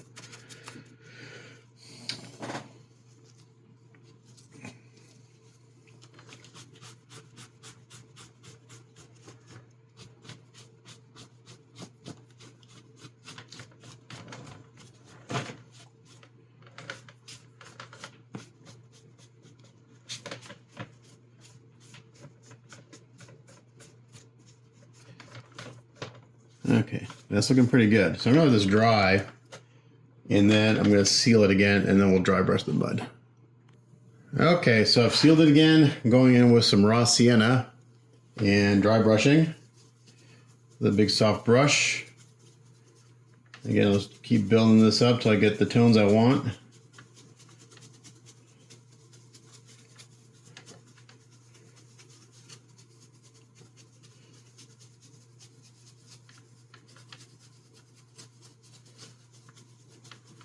That's looking pretty good right in there. I'm gonna do everything, the rocks, everything, because this will all get painted here in a second. Well, not in a second, in a little while. Once I get this taken care of. This mud has taken me just about the morning to do. I got the water done last night, and the mud has taken me, going on 3 hours now. So I hope to get this done by tonight. It's Tuesday now. We'll see. Because this project's running into 100 hours worth of work. And luckily, this client is really cool. And he's like, got this as a present to himself, and he liked my work, and reached out to me a few months ago. So I'm thankful for him doing that, because it's been a really cool project. And it's going to look really badass when it's all done.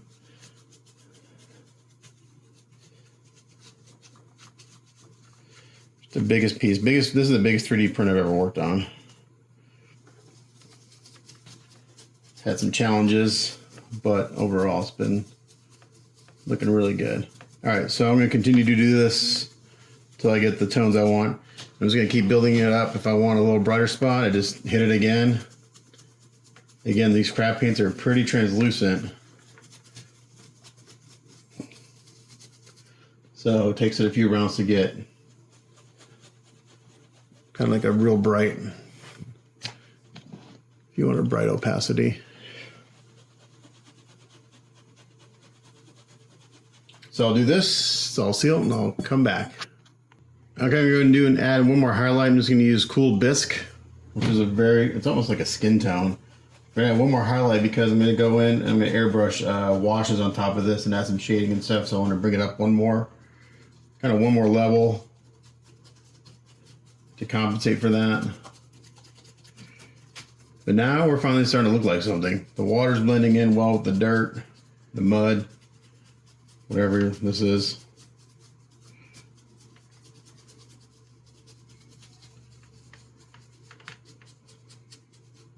And I'm just doing this lighter. The other color, the first color I did pretty heavy.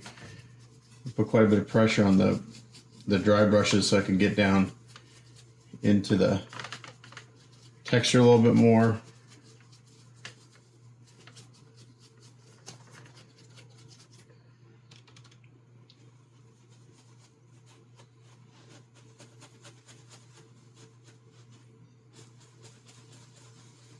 After this step, I'll come back and do some washes. Okay, before I go ahead and do some airbrushing on the mud, I'm going in with Vallejo dark gray wash. And we're actually going to use all the tones and the dry brushing I already have on the stone. And I'm going to try this. This is something I've never tried. Normally I go in and cut in with a brush and everything, but I think I can save myself some time. I go in and I start airbrushing on some gray tones on top of all the stuff I already got going on, because I got a lot of shading going on. I just really need to change the color a little bit. So if I can come in here and kind of kill a little bit of the mud color and stuff on the rocks and just go back over and dry brush those again with some gray tones, I may save myself quite a bit of time and having to cut those all in. So I'm kind of using this one as a test bed right here. And so I'm going to kind of bring it down pretty dark, because I have to go back and dry brush it anyway later. But I might as well use some of the tones I have in there to give it a more natural look, some of the warm tones and stuff like that. It's already there. And you can see I just went ahead and dry brushed all the vines and everything. So I'm going to go ahead and airbrush this dark gray on. What I should have done, I should have done light gray. Hold on. Or just gray. And then gone down to some shading. Let's try that. Hold on. So I'm just going to go with some gray.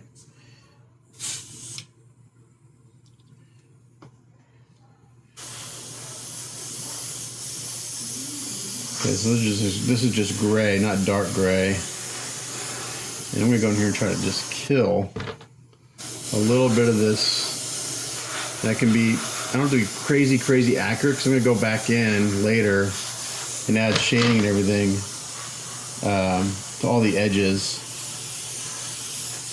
of where things meet, like where the rocks meet the mud and stuff. It's like right here, I've got all this paint that I used. I'm going to see if I can use this to my advantage. I think I can. So I just come in here and kind of go over with some grays. I think I can use that and it'll just kind of look natural. Like this piece of stone right here, got all the dry brushing on it that I just did. So I just kind of go and neutralize some of the tones a little bit. And then I'll come back, I'll seal this after I do this. If I do this, I'll do a little shading on the rocks, and then I'll do some dry brushing just on the rocks. And I'm thinking I can kind of do the same thing with the vines with a brush instead of airbrushing. Go in there and just kind of brush on some greens and stuff to make those separate a little bit. I don't want them all the same tone. That would not look natural. I want them all to look slightly different. So I'm going to do this, and I'll come back. Okay, so now I've got oiled earth in my airbrush, and I'm going in and just kind of hitting some of the shadows on the mud. And I'm going to do an overall misting of the brown to kill the highlights a little bit and just kind of blend those in, because it's too bright right now. So I'm going to go in and do this oiled earth, and I'm hitting around the rocks a little bit. And then I'll go I'll go around the rocks again, like on this back side, probably a little bit of the green to kind of help blend it into the water line a little bit.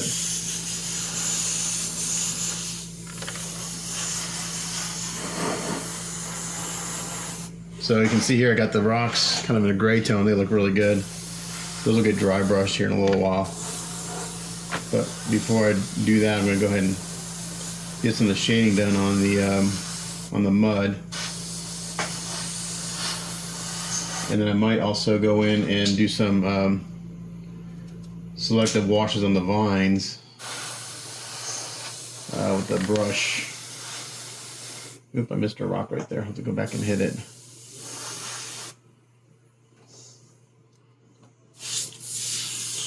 Sometimes when you're working on a sculpt like this, it's hard to see what things are. So this is a rock right here. So I'm going to come in with this dark gray again. I switched back to dark gray because the light gray wasn't doing what I needed it to do.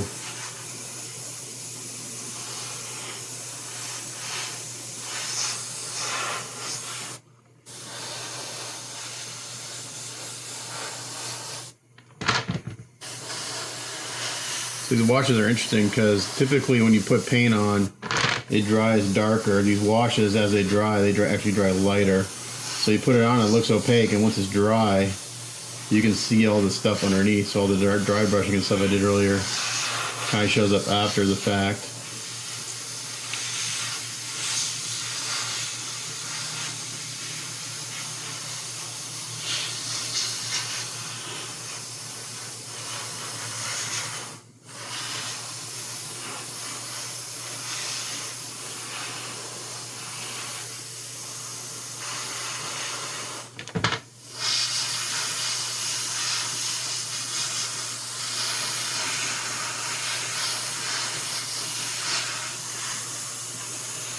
So because the way this is sculpted, I'm not being as exact as I normally would be on a base like this, but because a lot of the details kind of meld together, so I'm kind of just painting it so once it's all together, it gives the sense of it being rocks and swamp and all that stuff.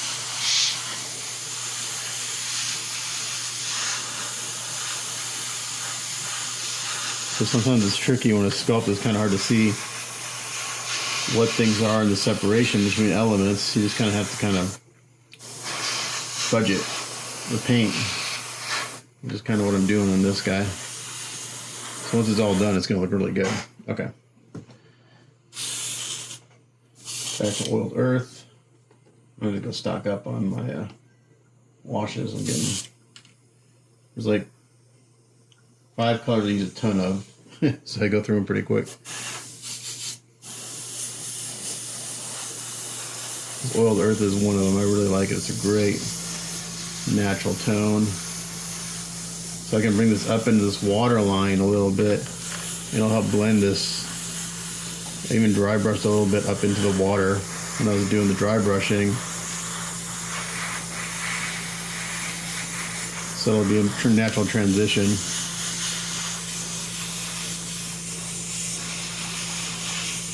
Alright, so I'm going to do this with the oiled earth. And then I'll probably go in and do an overall with the brown. So I'll come back when I'm done with the oiled earth. Okay, another round of sealer, and now I'm going in, I'm dry brushing rainy day gray on the rocks and the vines. And then the vines, even though they're going to be gray, I'm going to go in with a brush and just do some washes over them, probably some browns and greens. So this rainy day gray, I'm just trying to make sure I just kind of get it on the rocks, really. And if it gets on the vines, it's okay. I don't mind. Because we can use, like I said, we can use all the different tones I've already put on everything as a undertone for everything else. So it's actually working out pretty good. Oh, dang. So we're getting there, slowly but surely. So I'll keep doing this and then I'll come back. Okay, so we're slowly getting there. Didn't quite get done yesterday. Had a little snafu with the base, but that's taken care of. So now we're back on track. So I went ahead and did the dry brushing on the rocks and on the vines as well. And I just threw Battlecat on there to see how we're looking. I think we're looking pretty good. I may go back in and add some more green to the top just to give some more separation. The reference photos I'm looking at, the water's kind of green, and I've kind of blended it in a little too much, so I may go back and add a little more green to the water. I think I will end up gluing him Battlecat down just to keep it. I don't know. I think it's just better to make the base one piece. So what I'm going to do now is with green. So I've been looking at several different reference photos of swampy banks, and I found one that I like, and I've been kind of going off of it. Have the kind of yellowish green water and the muddy bank. There was no rocks in the photo, but I just did my own thing. So what I'm going to do now is I'm going to go in with a brush. And since I've got all this shading already on the vines, so some vines, they look just like tree branches and stuff, but I'm going to add the green because I want to get a little more contrast. So I'm kind of doing my own thing here. So this is just the Vallejo darker green wash. And I'm just going to go in with the brush. I don't want to airbrush because I really don't want to get the green on the rocks. And I'm just going to kind of come in here and do a little wash on them. And I should have a rag ready to go. But I just kind of want to stain them a little bit, so I don't want this like super opaque.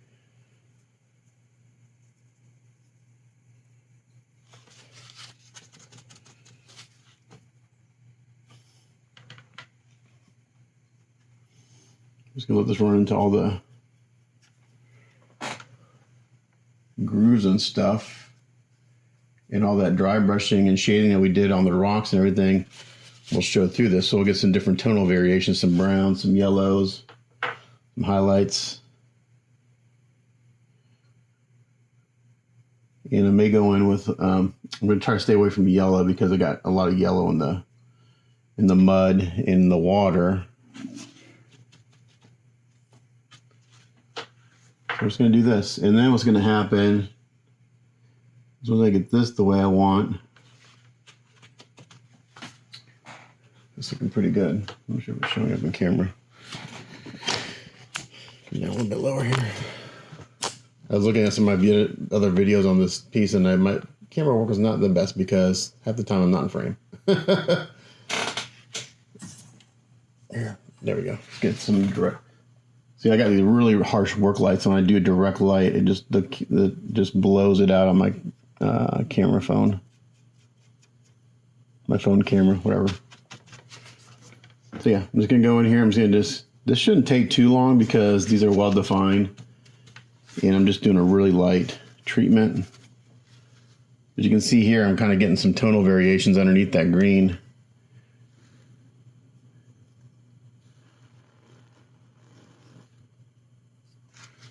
And just kind of dabbing off so it's not 100%.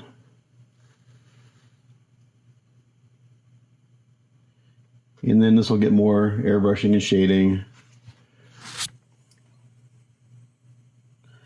If a little bit gets on the rocks, I don't mind. I just don't want the rocks to be like, have a lot of green on them because I want them to kind of pop. Where I'll get some more separation is when I go back and kind of do the last round of airbrushing and shading.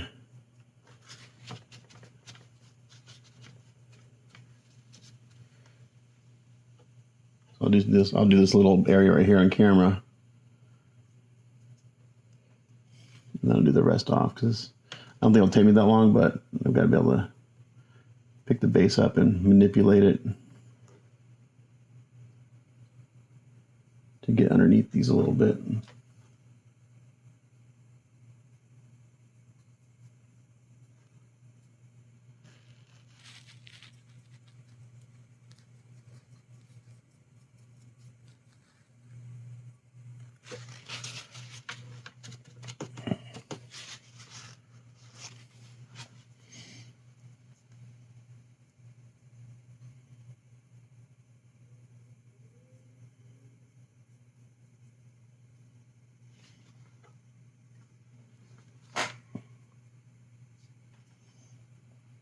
And remember, these are kind of the opposite of usual paints that these dry lighter after they've dried. Instead of drying down, they kind of lighten up because they're just basically really diluted.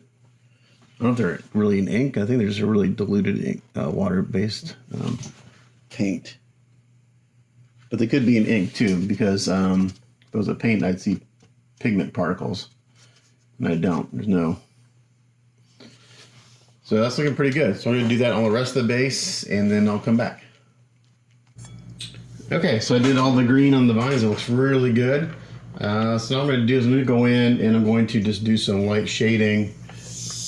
Let's see. We'll do the dark green I just used, but I'll add some black to it.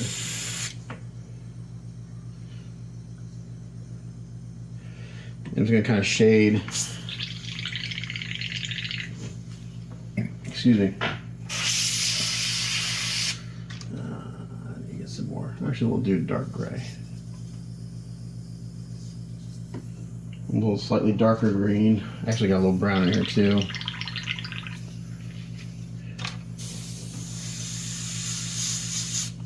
And so, like where two vines meet, like right here, I'll do a little shading. Get some separation. That right here.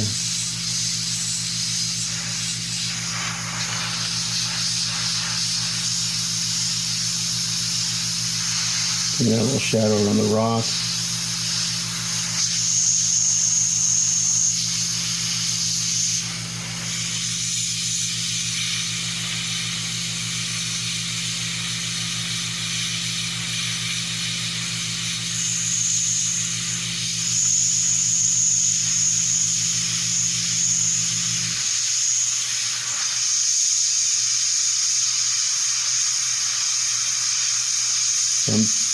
Not much is coming on my airbrush. I'm real tight because I really don't want to overspray on the rocks. I just want to get some different tonal variations in these vines to give them some definition.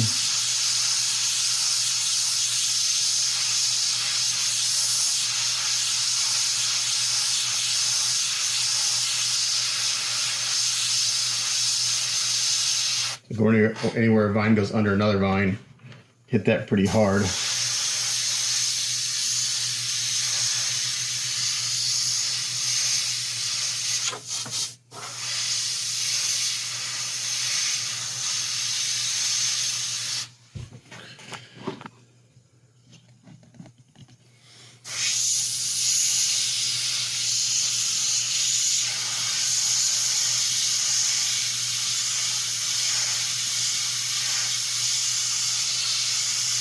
And where two lines meet, add a shadow, like that, and that's going to really bring these to life.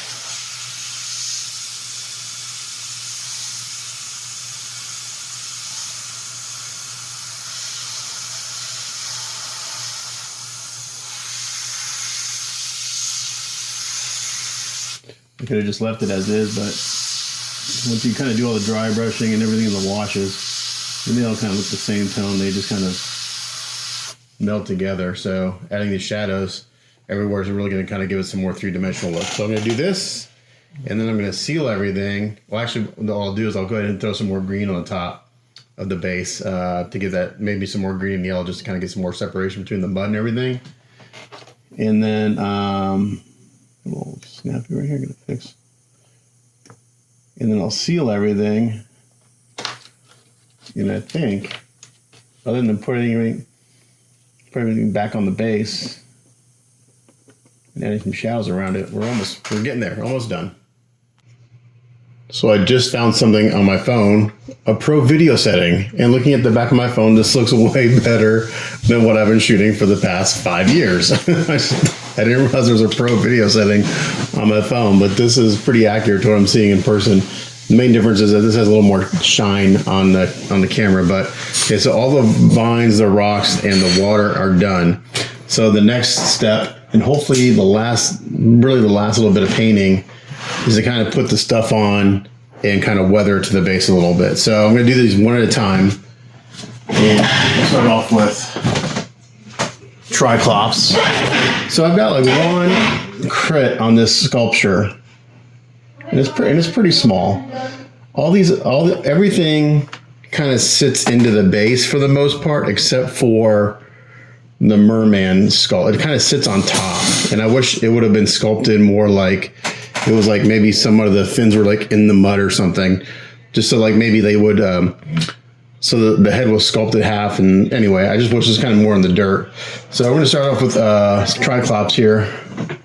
1058 minus 15. And I think I'm just going to do this with airbrush. I'm not going to, in the past on stuff like this, I would like add mud effects and stuff, but this base isn't conducive to that. Like the sculpt isn't conducive to adding mud effects. I have to go through and add mud effects on everything, and I don't think that would work. So this should go pretty quick, I think. Let's say that now, and then watch me take 4 hours. I got my compressor on.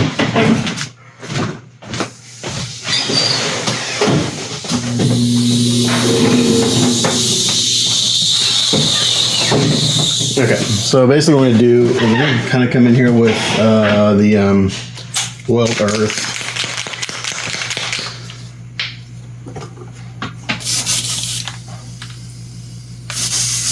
And basically I'm just going to kind of add a shadow kind of around everything where it hits the base.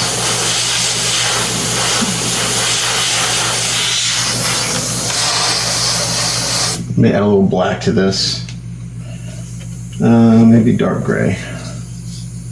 Let's do that. So I can have like a kind of a dark, dirty brown.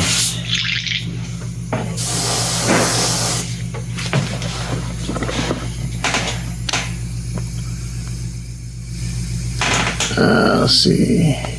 That's all I want. I want to. Let's see. So I'm in a new setting here. I'm trying to see if I can. There we go. I want to change the exposure a little bit. What about there? Okay. So I kind of got this brownish. I'm just going to kind of spray around the base and the head.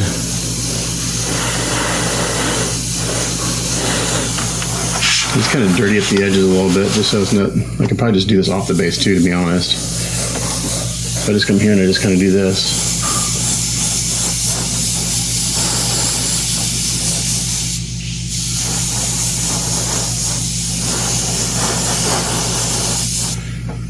And just going to do it like this. It's not going to be crazy.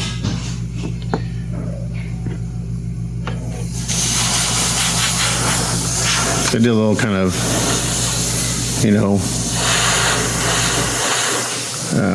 airbrushing these early. I'll have to seal these all again, which is not the end of the world.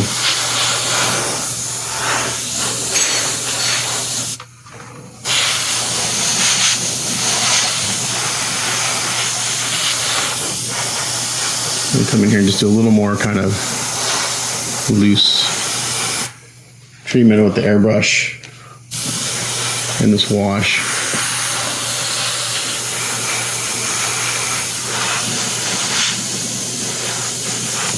Maybe just tone it down a little bit overall. That's really about it. Now it just looks like it sits on a little bit better. I'll have to seal this again. Let's do King Randor or King Ragnar. I don't know. I'm not sure what it is. Same thing with this. I can probably do most of this off the base. I'm just going to basically spray for the key up. Like this. Darken it down pretty good.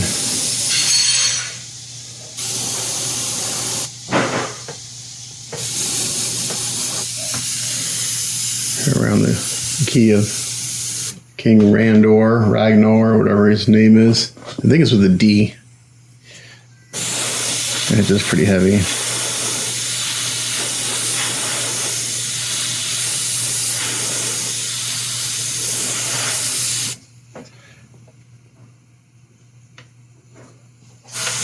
And then while it's on there, I'll come in and do a little bit. Again, I'll just kind of do some light additional treatment with this wash and the airbrush on it. Not much. It's pretty much where I want it.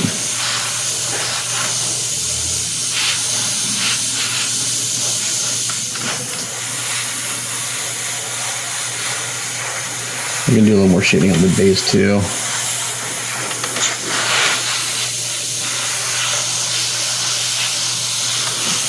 Because the artwork, everything's like kind of all full of mud and stuff, but this really isn't sculpted that way.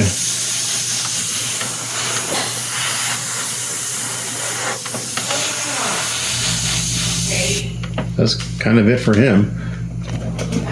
So I'm just gonna do that to everything. I'll seal it all again, and then I'll glue Battlecat on.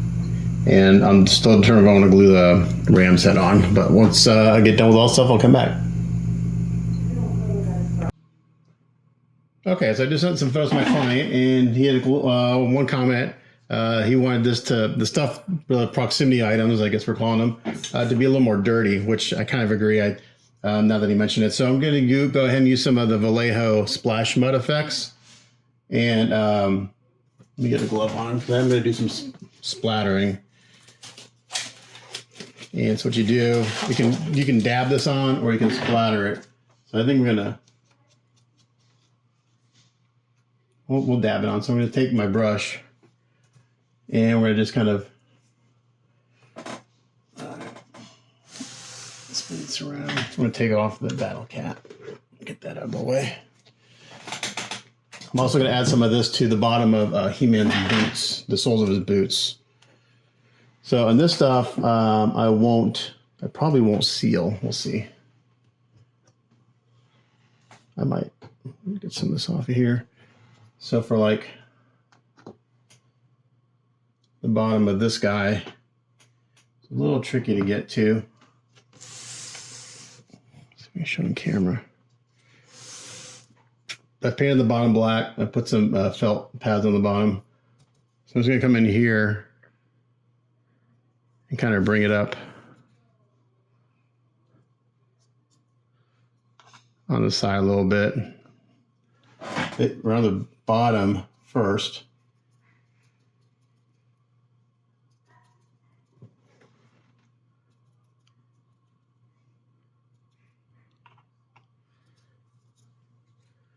It's hard to see because this is in the shadow right here, but this mud is actually really close color to the base, so it works out well. So I'm gonna do this, and then I'm gonna get a shorter stiff brush, and we'll do a splatter effect. I could actually probably do it with an airbrush too.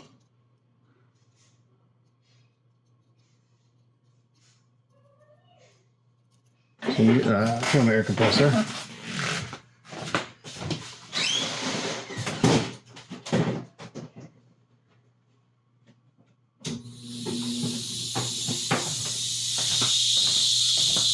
So another way you can do this is with an airbrush, just with some air. Turn the air up nice and high.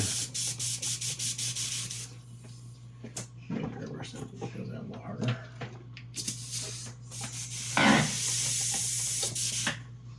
You know what you do is you get your brush, practice over here on the side.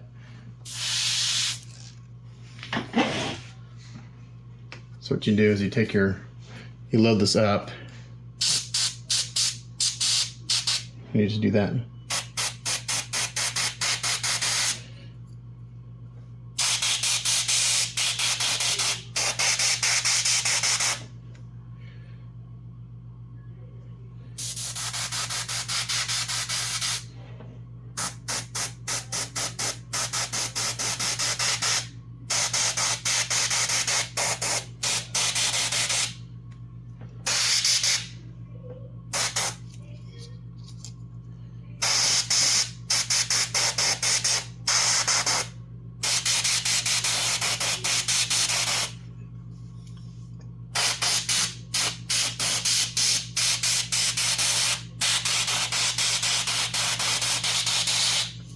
You can dab a little bit too.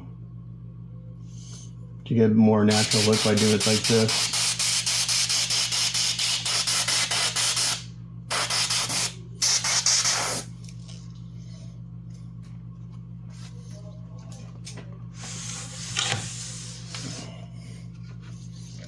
The trick is getting the right amount of this stuff on your brush. So kind of get the excess off on the side.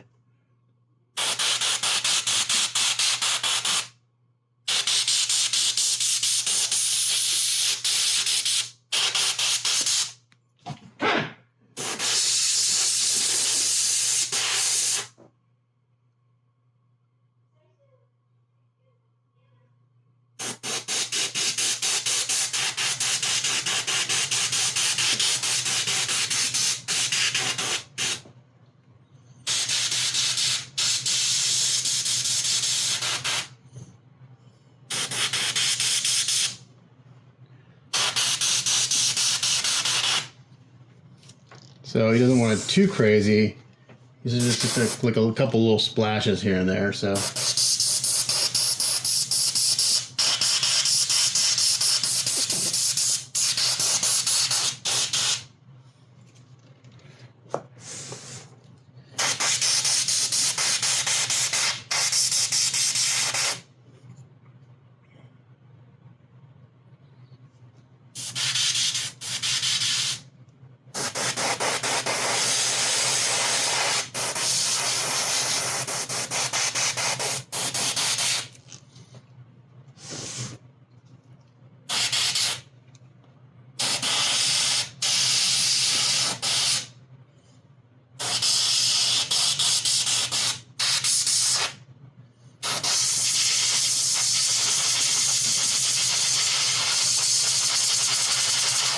So that's kind of the idea. I'm going to do that to all the pieces, and then we'll come back and see what it looks like.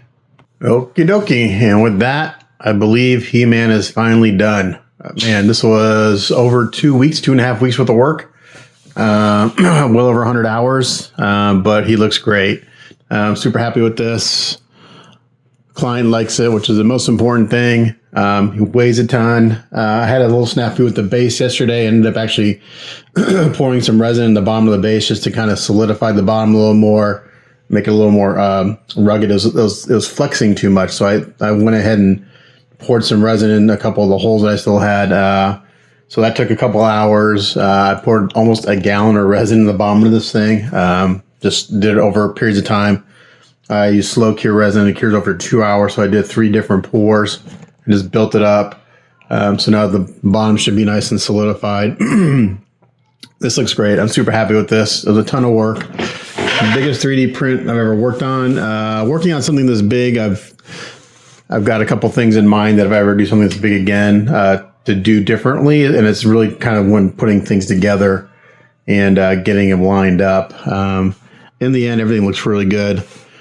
He's just hard. I don't have him on the turntable anymore. I've got him on the little felt pads that I put on the bottom, but I'll just spin him around here as best I can. I can't go too far because Orca will hit the back of my workbench, but the vines turned out really nice. Kind of got this greenish gray yellow tone going through, which worked out really well. Just dry brushing the stone and everything, and then just using those tones to my advantage when doing the green on the vines. Battlecat looks great. It looks just like the reference art. A couple things on the sculpt that I think could be a little bit better. Like I mentioned before, I think if Merman was kind of sculpted more into the base, because he's just kind of sitting on top where everything else is kind of nestled down into the mud.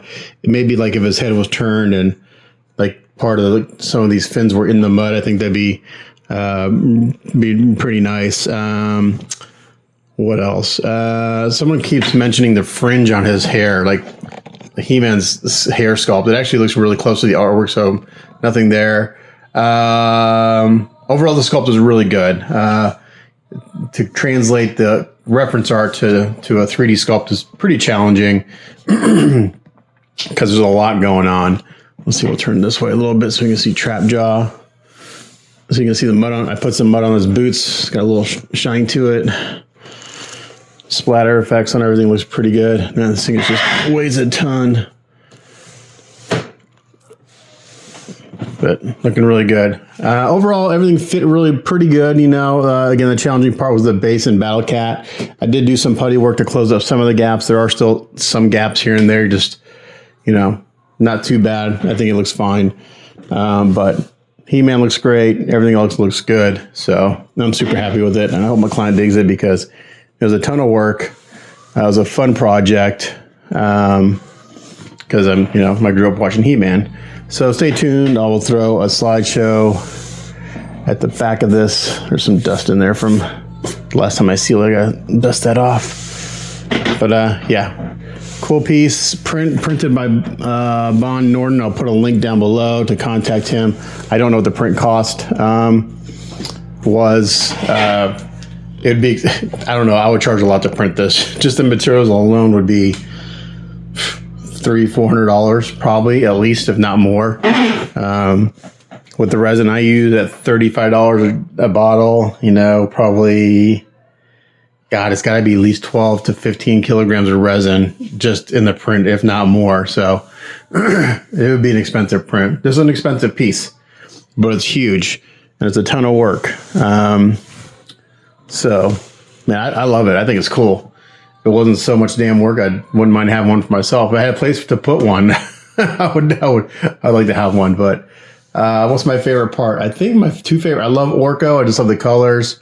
And I love He-Man's portrait and Skeletor. I think those turn out really nice. Overall, it's a really nice piece, but those are kind of my favorite spots. I love the Battlecat. Looks great. But yeah, turned out nice. Thanks for the few people who actually watch these long ass videos and comment. I appreciate it. Stay tuned for a slideshow at the end of this, and we'll see what the next one I do a video series on is. I don't know, but thanks for watching, and we'll catch you guys next time. Bye. And the masters of the universe. I am Adam, Prince of Eternia and defender of the secrets of Castle Grayskull. This is Cringer, my fearless friend. Fabulous secret powers were revealed to me the day I held aloft my magic sword and said, "By the power of Grayskull!"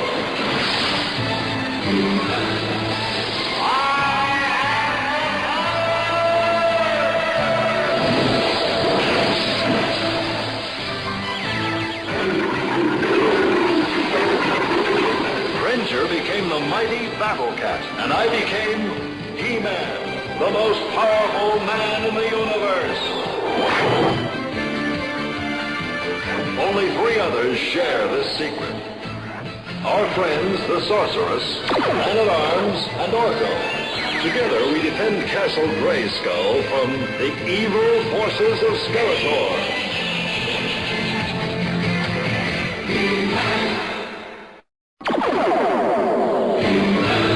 And the masters of the universe. I am Adam, Prince of Eternia and defender of the secrets of Castle Grayskull. This is Cringer, my fearless friend. Fabulous secret powers were revealed to me the day I held aloft my magic